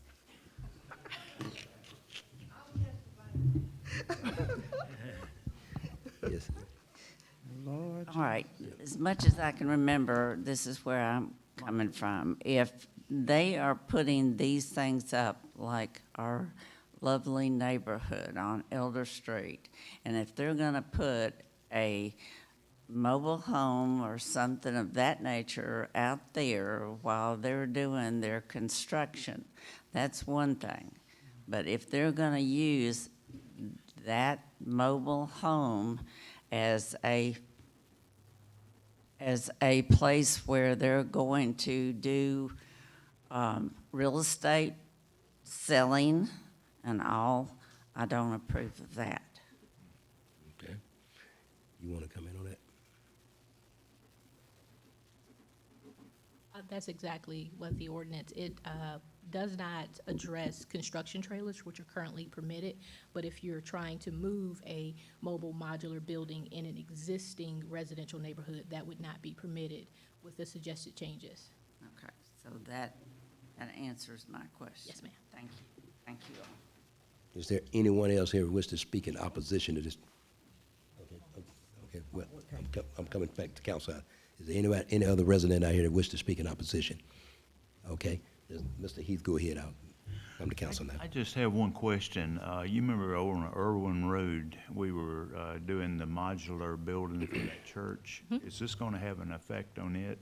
Actually, the church decided not to proceed with it because of the architectural design standards. Okay. It was just better for them to go with a stick-built building, and they've submitted for their land disturbance permit and are quickly moving along in the process. Okay, well, thank you so much. Is any member of council? No other comment by council? Okay, at this time, can I entertain a motion to continue to the next council meeting? So moved. Is there a second? Second. All in favor say aye. Aye. All opposed? That motion carries. The next item is a text amendment, Georgia Highway 74 Overlay District. It is a request for mayor and council approval of the proposed text amendments concerning existing drive-through restaurants and approve staff to draft the ordinance for final approval. So two proposed changes as it relates to outdoor dining. This does not expand any of the existing drive-through restaurants. We're just saying for the restaurants that are existing. If a restaurant closes down, we want to make sure that if a new restaurant comes in and wants to expand the dining area, that they're allowed to do so. So we made some recommendations for changes to non-conforming. We also added some language for outdoor dining. People like to go outside and eat under a patio. That's become very popular, and we just want to make sure that that is also permitted under the Highway 74 as an option. They still would be required to have a large percentage of the dining area be enclosed, but they would now also have a patio option of about 10%. Members of council, can I entertain a motion to open the public hearing for the Georgia Highway 74 overlay district? So move. Second. Motion is made. All in favor say aye. Aye. All opposed? That motion carries. Is there anyone here that wishes to speak in support of the Highway 74 overlay district change, modification? Anyone that wishes to speak in support of the item? Is there anyone here that wishes to speak in opposition of this item? Is there any member of council that has a question regarding this item? I do, Mayor. Start with Mr. Whitmore, then I'll come to Ms. Jones. Bad on his name. Just want to make sure for clarity's sake. So any existing business that we have on Highway 74 with a drive-through, if they close down for any reason and somebody else comes in, they still have the ability to have that use permit using that drive-through. They still would be allowed to use that drive-through. Because And- it's a building that is already existing. Yes. Okay, and then if I'm not mistaken, if I recall correctly, we did something sometime back to have some distance between drive-throughs on Yes. 74, and that's currently in our ordinance. Yes, and we're not suggesting any changes to that requirement. Okay, There is a provision in the ordinance that says if they have a larger dining area, then drive-through restaurants are allowed. okay, thank you. Ms. Jones, go ahead. Yes, so you made the statement that if the restaurant folds and another one comes in and they want to modify for outdoor, okay, tell me how that conflicts or not with the drive-through. I just want to be clear about what you're asking us to approve or for consideration. Gotcha. So the issue with existing drive-through restaurants is that the restaurant itself is allowed by right.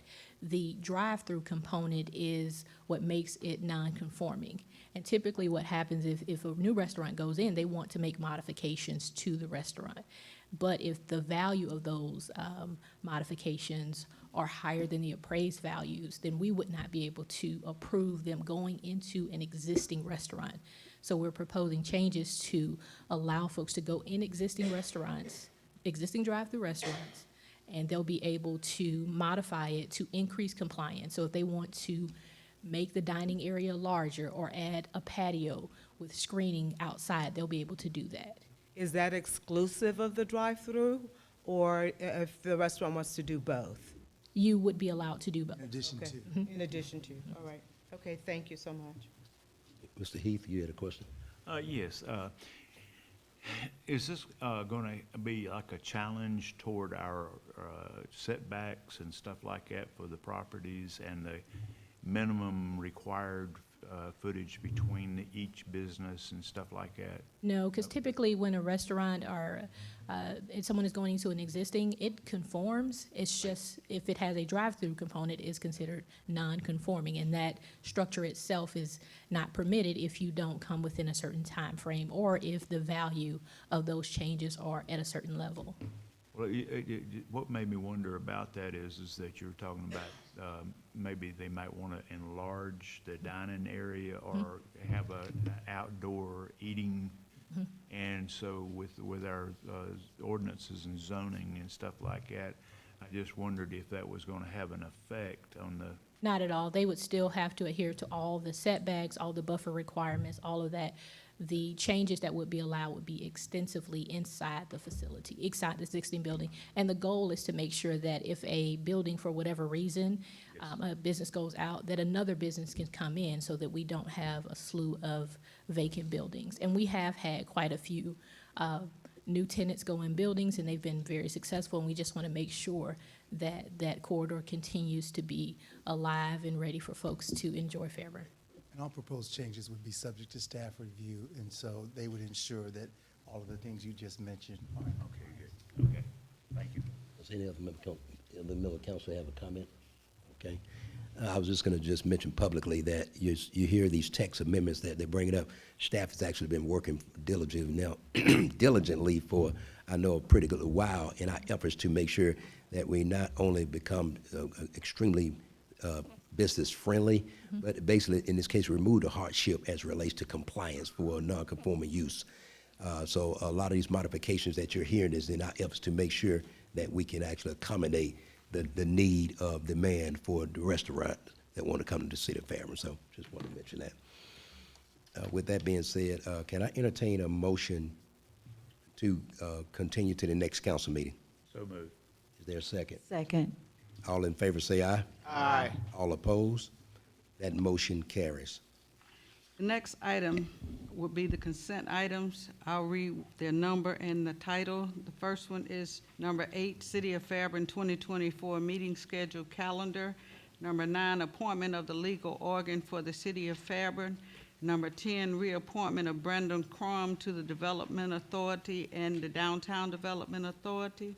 Number 11, Reappointment of Rufus Wells to the Development Authority and the Downtown Development Authority. Number 12, reappointment of Eric Wallace to the Board of Appeals. 13, reappointment of Sunita Hutchison to the Board of Appeals. Number 14, Kids with Goals for Boo Club Facility Usage Agreement. Number 16, revised bond schedule. Number 17, commercial vehicles tax amendment. Number 19, contract for Malden and Jenkins to conduct fiscal year 2022-2023 audit. Members of council, you have before you to approve consent agenda items that was just stated by the city clerk. Is there a motion? So move. Is there a second? Second. Motion is made and properly second. All in favor say aye. Aye. All opposed? That motion carries. Next item. The first regular agenda item is appointment of the Mayor Pro Tem for 2024. Request for Mayor and Council to approve to appoint Councilmember Andrew James Whitmore. I'm gonna take this Andrew out because he don't want me to say that. To appoint James Whitmore as Mayor Pro Tem for 2024. Is there a motion? So moved. Second. Motion is made and properly second. All in favor say aye. Aye. All opposed? That motion carries. The next item is item number 18, which is ITB 23-027, Construction Services for Stormwater Realignment Project. This is a request for Mayor and Council approval to award ITB 23-27, Construction Services for a Stormwater Realignment Project at 4080 Castle Way in an amount not to exceed $97,755. Members of council, you have before you the item number 18 that was stated by the city clerk. Is there a motion? So moved. Motion is made by Mr. Smallwood. And I'll second. Second. Either one. Second by Ms. I thought, What did you say? She made it. Okay. In this case- Jones made the motion. And I'll second it. Okay, second by Mr. Smallwood. Any comments by council about this item? Questions and stuff? Yes, ma'am. Go Okay, ahead. that was before Mr. Martin's presentation. Oh, go ahead. Go ahead. I didn't see you come. Well, go ahead. Go ahead, sir. I'll wait till after his presentation. Okay. Well, Happy New Year, Council. Happy New Year. All right. The Utility Department, specifically Stormwater Division, in 2016, extensive flooding from the rain caused erosion issues in the backyards of 4076 and 4080 Castleway due to a collapsed 24-inch storm drain pipe. Residents reached out to the city for a resolution. The contractor was contracted to replace the storm drain and correct all issues. Head walls were installed and to to release the water to a nearby tributary, but was installed outside the 20-inch easement. The residents at 4080 Castaway complained about the improvements and requested the head wall be removed from her property and relocated back into the drain easement. After further investigation, it was discovered that the final plat was incorrect. Bid was released on September the 12th, with the proposal being done on September the 28th. The city received one bid. Upon evaluation, it was deemed BRTU Construction the most responsible contractor to be awarded the contract. The project is in the 2014 budget.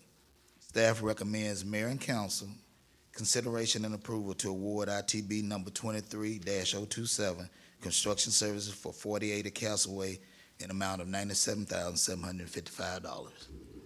Okay. Council, in this case, go ahead, Ms. Jones. Ms. Davis. You had a question. Yeah, I had some I have a couple of Questions. questions. Who was the first contractor that didn't do this correctly? Well, that was the actual builder, because it was in the Okay, final this is, plat. that was a builder. Yes. Okay. Why are we responsible? Why is the city responsible to outlay this type of money to correct that? The builder did it incorrectly. From that time, from 2016, all during that time, it wasn't discovered that the pipe had collapsed until we ran into the problem with the residents, that their backyards were flooding. And so after cameraing the line and finding out that it was dust crushed, and I'm thinking from that point on, contracting to build, he's gone. Wow. So, Councilwoman Davis, to add a little additional clarity, this storm drain pipe is in an easement that is the city's responsibility. Yes, Okay. yes. So the original pipe is in an easement that is our responsibility, that sits in between two homes. Okay. So there's an easement there that we're responsible for. That pipe crushed, and that placed the onus on the city to correct that. When we hired a contractor back in 2016 to correct the issue, their correction was not done correctly. But we hired the contractor. Yes, this is in Correct. 2016. 2016. And so the work was not done correctly in that the final result of that work, the head wall Mr. Martin referred to, was outside of that easement. Let me make that simpler. Right. Put the head wall on the resident's property. Okay. Can't do that. So when we became aware of it, we were like, okay, got to get this corrected. So I can't speak to what happened in 2016. Okay, okay. That should not have been the result. And so the homeowner had a legitimate concern because the result of that work ended up placing a structure on her property that had not been there previously. The proposed work that this ITB is now asking council approval for is to do it the right way. Put everything back in the easement where it should have been initially, and that will be the end result. We've reviewed the construction plans as proposed this time. We know that it will be done correctly this time. Again, I can't shed any additional light on what happened previously, but this issue needs to be corrected. So we would not have any recourse to that first contractor. I do not Bench believe so one. at this point. No, that work was done 2016. it's nearly 7 years ago. Okay, okay. My other question, little concern that only one person, we had one bidder for this. Can you explain that to me? And I have some concerns about this construction company, which you probably have already investigated. They have had several addresses, and I know you've done your due diligence on that, but explain your due diligence to me in reference to this one bidder, the only bidder for this contract for $97,000 plus. We went through the normal procurement procedures, and as a matter of fact, that's really what finance have done in there with the procurement. And we went through the whole procedure and the bids, and they were the only one that reached out to accept the bid and were honorable in it. did go on site and look with them, and they designed the plans and everything, so the plans are in the package to what they're supposed to do. But as far as to the history, they passed all the E-Verifies and everything that we normally want with, that we have with procedure-wise. So, you know, if it was anything, it did not stick out. That procurement process is not managed at the department level. That is done by our procurement manager. Okay. And so she could provide more insight as to the procurement process. We don't allow departments to do their own procurements. It all goes to the procurement manager that's in the finance department, Ms. Tyra Little. Okay. And so she managed the procurement process to ensure that we have a clean and equitable procurement process. That's not done. Mr. Martin knows the Right. results of it, but he doesn't manage the procurement process. Okay, so is it normal in some of these contracts that we have the payout, we have a payment arrangement for this particular contractor on a monthly basis or whatever? Is that typical? Let me make sure I understand your question. Councilwoman Davis, The can question you is, speak in how the do we mic? pay the contractor? No, why do? Okay, I'm sorry. I was talking to, okay. Yeah, I think this is kind of rare for me, that I've seen contracts like this. And I know contracts come in all different whatevers, but is there any particular reason why this contractor has to be paid like on a schedule after everything has been reviewed? It's, okay. Good evening, Mayor and Council. So the initial approval allows staff to move forward in negotiating a contract, which will be finalized by our legal department. We can get clarity from the vendor. Sometimes they want payment based on install. I hear echo, I'm sorry, I hear myself talking. But sometimes they want payments based on where they are in completion of the project. Right. But we will make sure that that's negotiated and finalized through our legal department. And then as far as the procurement, as far as the bidder, I can tell you that Ms. Little does everything that she can to try to get as many bids on projects. Sometimes it just comes out that you may get one bid, sometimes you may get 10 bids. I do know we've had a project, I think with Ms. Brookins, as far as arborist service, but we didn't get any. So it's just kind of the luck of the draw based on availability, but we do try to go out after every market and available outlet to kind of advertise those proposed bids. Okay. Any other member of council? Yes. Go ahead, Ms. Justin. Having now the onus of this project and learning from what did not happen in 2016, what measures are we going to put in place to make sure that we track the progress, that we know that our residents are getting their needs met, and we're getting the biggest bang for our buck? Very good question, Councilwoman Hudson. I will tell you that though I cannot speak to what happened in 2016, Right. our process is very different today. So we have project managers both on staff and through ISC, our engineering contractor, that will monitor this entire installation. But before we even get to monitoring the installation, we reviewed all of their submissions as to how the pipe was going to be installed, ensuring that it's in the easement, that it has the correct head wall. All of that was reviewed by both staff and engineers before we brought this to council. Now, a good plan is a good start, but you have to make sure that it goes in the ground that way. So we will have monitoring throughout the process to ensure that the final product, before we finish paying anyone, meets exactly what the approved plans were. So that's the approach we use currently. I don't know that that happened in 2016, but that's the safeguards we've put in place to make sure that our taxpayers get what they paid for. Because my colleague is very concerned about spending, is there any way that as we go through these processes that council can be made aware of the progress at that stage? Because it looks like it's going to be stages, a report on how we're looking. I'll defer to Mr. Martin to talk about how long. And look, I've been to this property and looked at it. I've talked to the homeowner extensively. I don't think this project should take longer than a week. Right. If that, it may be 2 or 3 days. Right. At most. And so it's not a huge, long pipe. It's probably about 20 feet long. The design is in here, I saw it. Yeah, so Okay. it's about 20 feet long. So, Ms. Hudson, not my area of expertise, but I would tell you it's probably a 2-day process. Not mine either. Yeah. So we can certainly update council. Thank when you. approved, but I believe it would start and finish in between council meetings. Right. And depending on the weather, you know, no more than about 14 days at the most. I know we got rain 2 or 3 coming days, in. went to 14, so. Yeah, Oh, yeah. okay. Well, It depending on the just- weather, I kind of forecast way before, because as you know, I deal with electric as well. I got to watch out everything. Okay, yeah. All right, thank you so much. Thank you. Any other members of council? Got a question, Mr.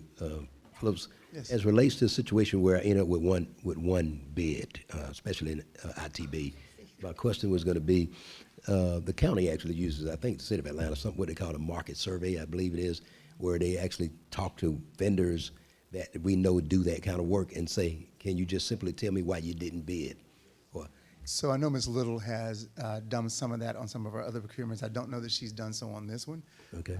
But that's one of the advantages of now having a procurement manager on staff. Okay. When we're not getting the responses, to your point, Mayor, that we would typically expect to see, that she can ask those inquiries, make those questions, so that we understand, is there something in the procurement process that's a barrier to vendors? And so I don't know that we've done that yet on this particular one. I know Ms. Little does some of that for some of the procurement issues that we have where we may not be getting adequate responses. So we can certainly go back to Ms. Little and ask her to maybe inquire further as to this particular, Well, I guess- why we got that response. And as you know, because you're in the compliance business, I was just gonna say more there's so. a lot of reasons why that could happen. It's a lot of, yes, it is. That's not uncommon. My question with this kind of scope of work and I guess small amount of money, I was a little surprised myself that we had one bidder. So that's why I say a market survey could reveal, number one, that the companies didn't want to work, in all candor. Some companies say, well, the amount of money, $97,000, you want me to deploy and move my whole force for $97,000? Yeah. It just wasn't enough money for it. That's one excuse. And the other, go ahead, sir. Yes, I'm sorry. You are correct. We did have 3 people, but they wanted to come out and tour first before they actually put the bid in. Those 2 did fall by the wayside and said they didn't want to pursue it any further. But there was some at least some observations given to where they wanted to look at the project. And with that even being said, as relates to 2 vendors coming out to look, I mean, I still think it may not be a bad idea just to ask them, Right. you know, yeah, you came out, what did you see that stopped you from wanting to at least submit a bid? Yeah. Something that simple, so. Any other member of the council got a question? Nope. Okay. I think I have a motion on the floor, correct? Yes. Okay. All in favor say aye. Aye. All opposed? That motion carries. At this time, I'll come to council members' comments. I'll start off with you, Mr. Smallwood. I'm kicking it off this year. Yeah. All right, well, I don't have too much to say. Just thank everyone for coming out to our first one for the year. Happy New Year, everyone. And I'll just offer congratulations again to Councilmember Samantha Hudson. Thank Welcome you. aboard. Thank you. Councilmember Davis. Thank you. Congratulations. And to Mayor Pro Tem Andrew James Whitmore. Andrew. Congratulations, sir. You know what I'm gonna call him now. Okay, And good night, everyone. sir, Ms. Davis? Oh, yes, thank you, Mayor. First and foremost, I'm just glad to be back.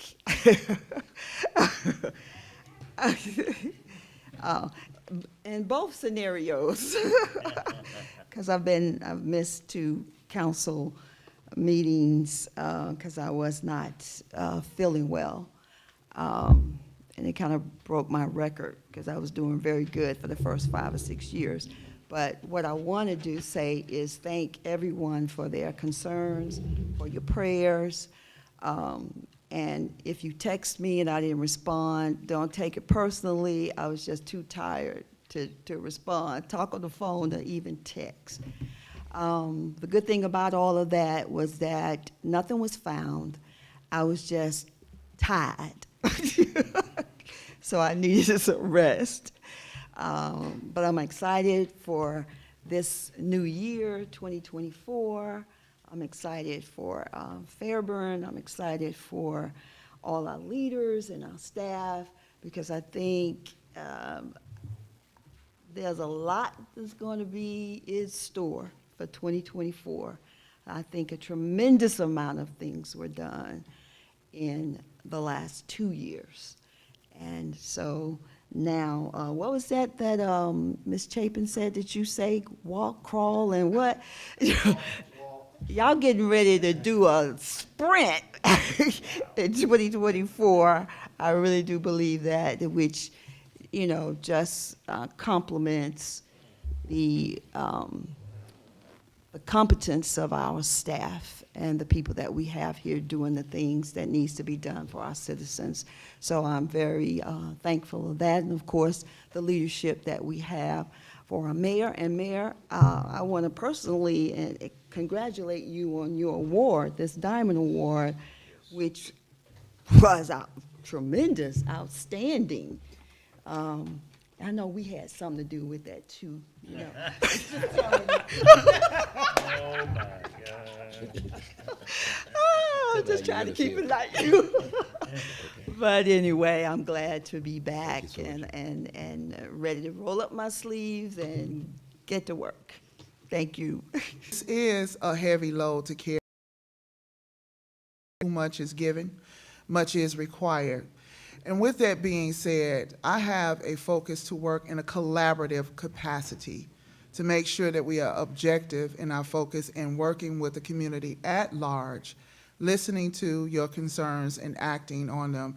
Tonight was a good show of that, getting my feet wet. I don't come with a know-all mindset because my colleagues do have the experience here, and so I look forward to learning more in that capacity.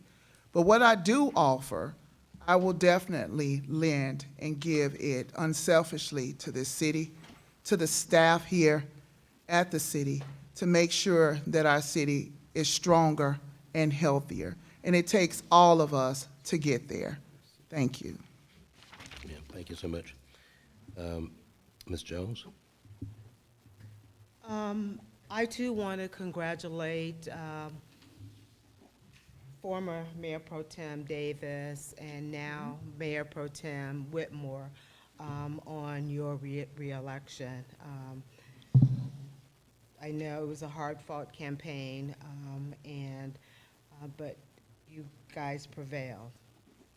I want to say a special congratulations to Ms. Hudson for her campaign efforts.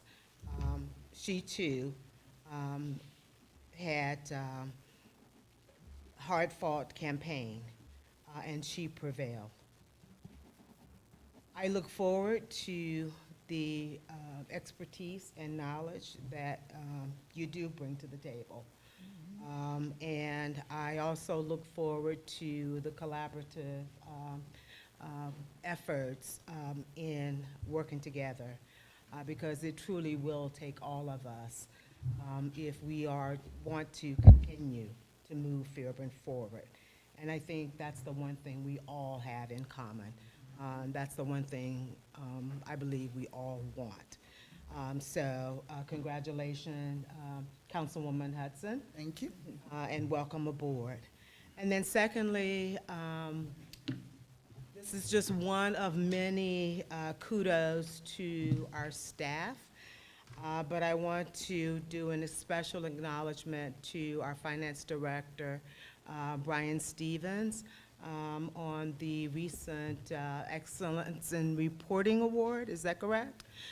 Financial reporting, which is the core, the key to us. And for us as a citizen, we are beholding to our taxpayers for the monies that we receive from them, from us, actually. And we are accountable for how and why we spend those dollars. And it is all of our goals to make financing approachable and usable so that every citizen can understand how those funds are used.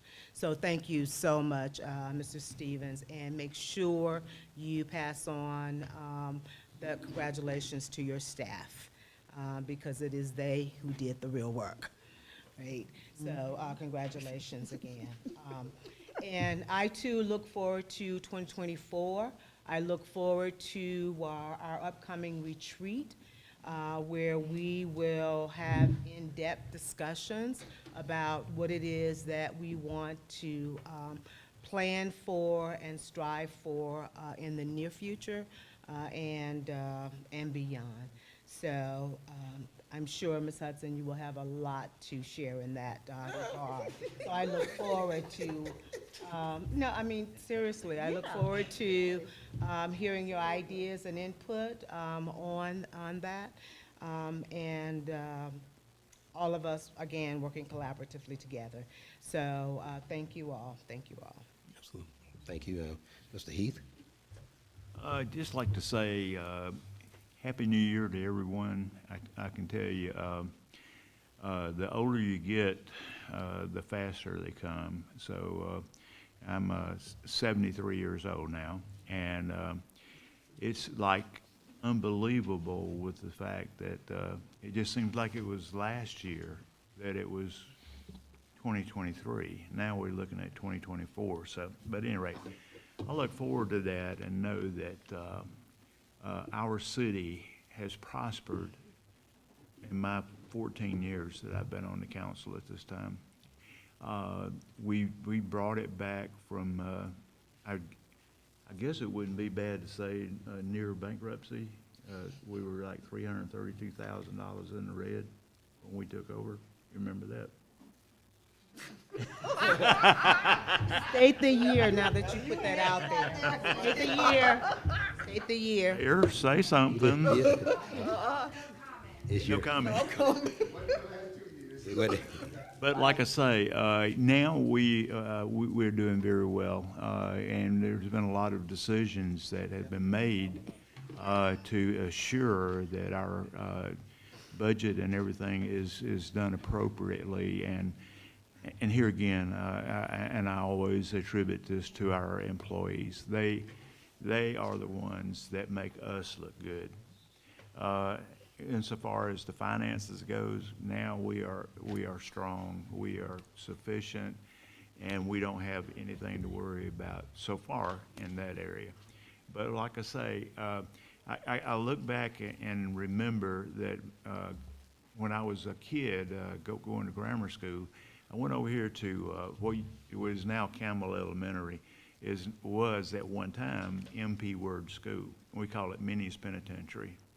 And then, of course, I went to Campbell High School and graduated there. So a lot of things have changed, but it seems like it's all changed for the good. So I can't complain about anything. But I just want to thank each and every citizen of Fairburn that supports our government and supports everything that we do, because we literally cannot do anything unless we have your confidence that we are running the city in the appropriate way. And I just thank you from the bottom of my heart that you feel that way. And just thank you, and that's all I can say. But we'll look forward for next year, 2025. Oh, man, I didn't even think about that. Thank you. Have a good one. Mayor Pro Tem, go ahead. Thank you, Mayor. Thank you, Mayor. First of all, I'd just like to congratulate my colleague, Ms. Davis, for the election campaign that she ran. And again, it's nice to serve with you for another 4 years. Yes. Also, I would like to acknowledge my colleague now, Ms. Samantha Hudson, Councilwoman Samantha Hudson. Yes. And again, for the 5 or 6 of us that ran that campaign season, it is one that I never thought that I would ever see, but I saw it. And we prevailed, and I thank God for that. You know. Also, I would just like to say that 2 weeks ago, had the honor of attending the going home service of Ray Hanna, Mayor Hanna's previous mayor, Mayor Hanna's husband. And I would just like to say the police department and the fire department, with them standing guard out there and smart in their uniforms, especially our color guard, They really represented the city well. And I see our one chief is here, Chief Bazzillo, and if you can pass on to Chief Robinson, it made my heart glad to see you gentlemen out there. And while I know the mayor say something about Mayor Hanna, but again, to have had the privilege of being invited to Ray's house during the campaign season and sharing words and having an opportunity to see Mayor Hanna in her own dwelling and just witnessing some of the things that was going on, and to have this culminate as it is culminating today. It's sad, you know, but they lived their lives, and they lived a good life. Also, the master park plan, I am extremely, extremely happy to see us where we're at today, knowing where we came from. And there have been other beginnings, but I think we're beyond a beginning now, and we're actually going to have a plan. And in order to do something great, you got to have a plan to execute. So I'd just like to thank staff for all that they're doing in that regard. And last but not least, I tell you, during the campaign season, I was blessed to have 6 teenagers that volunteered. 3 of them were from the city of Fairburn, and the mother lives over on Knight Properties back over there. And just to witness the atmosphere, the enthusiasm, and the willingness to do what they were being asked to do to help us. In one day, we passed out over 1,200 pieces of paper in one day. And for that to happen, that was a phenomenal treat. And 3 young ladies that were out there as well. And also, I tell you, things that happened during this campaign season, things that were said, things that were experienced, I could not have done any of what was done, from raising capital to purchasing the things that needed to be purchased, and to being out there, especially at our festival in October, and just seeing all the citizens out there. I have been on council for 8 years, and now I have another 4 years, and my pledge has not changed. I am here for the citizens of this city. I will continue to work for you.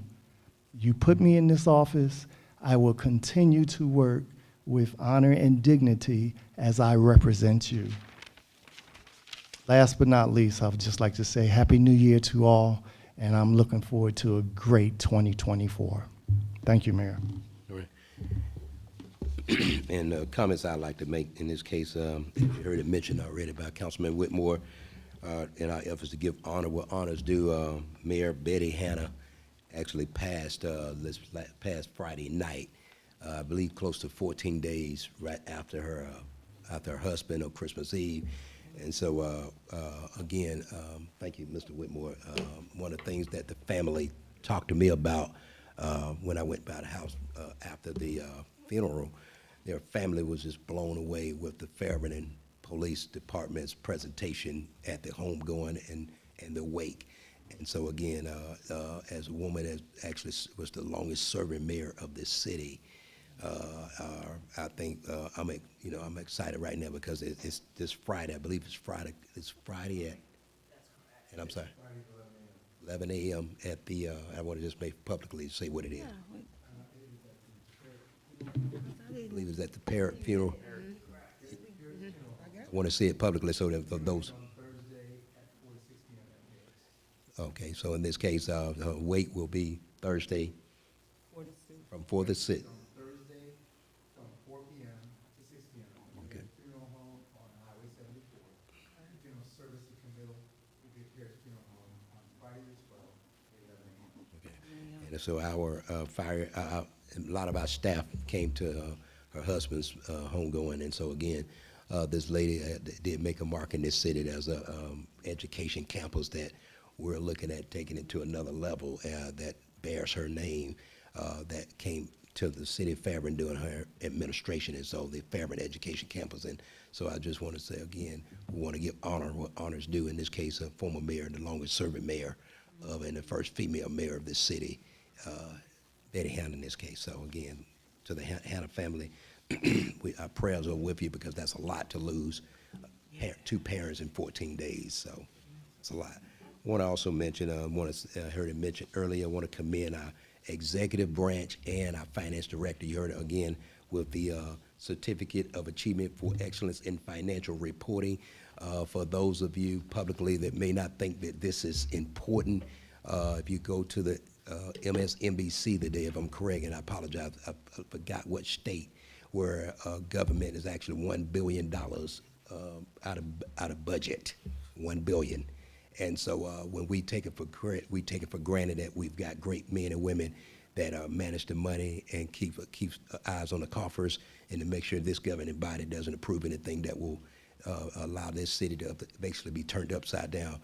For those that may not remember, there was a city, I believe it was Detroit, there was a few cities up north that actually in this case went bankrupt as a result of poor financial controls and poor management. And so we've been blessed with the staff that we've have. I've got a compliment this past weekend. I stopped over at Popeyes, and a gentleman that owns that business and actually is going to bring another restaurant here soon.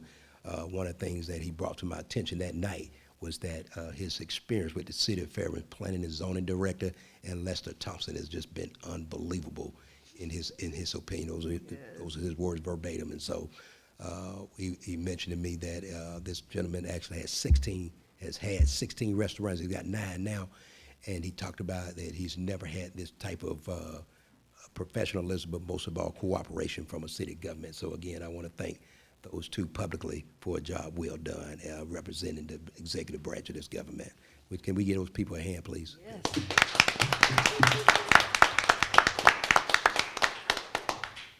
Ms. Hudson, I want to congratulate you for your successful campaign, and want to thank you for bringing one of the most respected judges of Fulton County government, Judge Kirk, who's a good friend. So I want to congratulate you surrounding yourself with great people. Yes, yes. So I want to thank, the Morehouse and the organization that I'll receive a Diamond Award, but it's a representation in this case of both the City Council and the entire city government as it relates to operating excellence.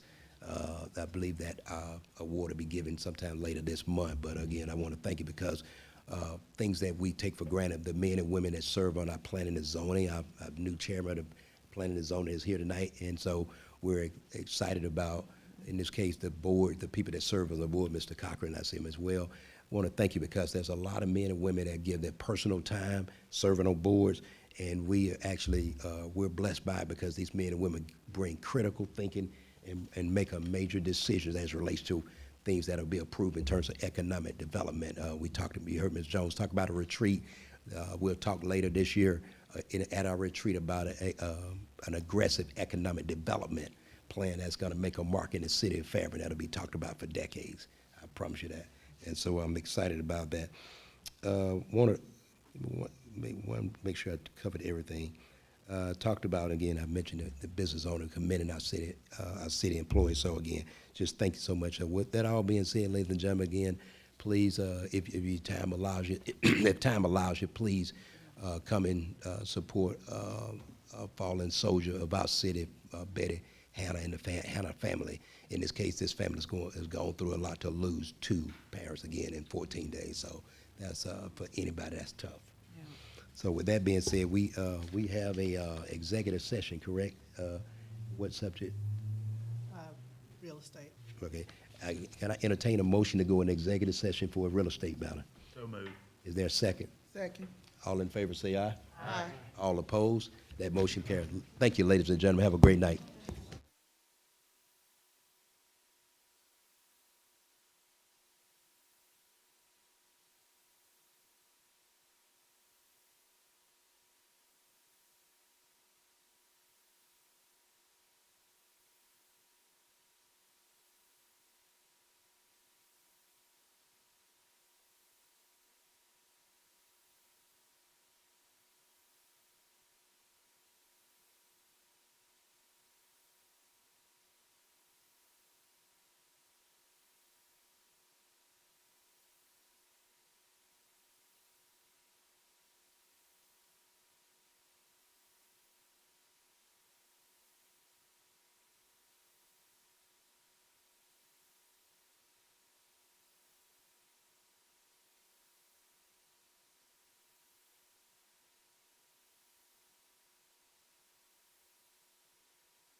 up. We'll need In the every, spirit of Harriet Tubman, we out. right, for Now we live. $10 Oh, we're live again now. donation for left turn Yeah. lane. Go ahead. Paying $10. Okay.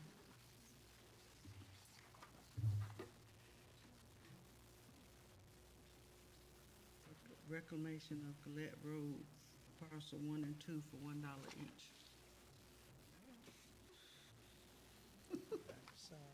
Okay. You ready? Yeah, I'm ready. Go ahead, Councilman. Okay, the first item is to settle the right-of-way condemnation, CVS bus stop, in the additional amount of $16,300. Members of council, you heard the item read from the city clerk. Is there a motion? Second. Motion is made by Mr. Whitmore and second by Ms. Davis. Any questions by council? All in favor say aye. Aye. All opposed? That motion carries. Second item is to accept the donation for a left turn lane, the amount of $10. So, Is that not right? Okay. We need to accept the donation for the left turn lane and pay $10. Members of council, Right-of-way. Gotcha. $10 for the right-of-way. members of council, you've heard the item read dealing with a donation. Is there a motion? So moved. Is there a second? second. Motion properly second by Ms. Hudson. All in favor say aye. Aye. All opposed? That motion carries. Third item. Reclamation of Gillette Road for parcels 1 and 2 for $1 each. Members of council, you've heard the item read from the city clerk regarding Kleckler Road and Gillette Road. Is there a motion? So moved. There's a second. Second. Motion is made and properly second. All in favor say aye. Aye. All opposed? That motion carries. And I need to entertain a motion. Can I entertain a motion to adjourn? So moved. So, Second. second. Motion is made and second by Ms. Hudson. All in favor say aye. Aye. That motion carries.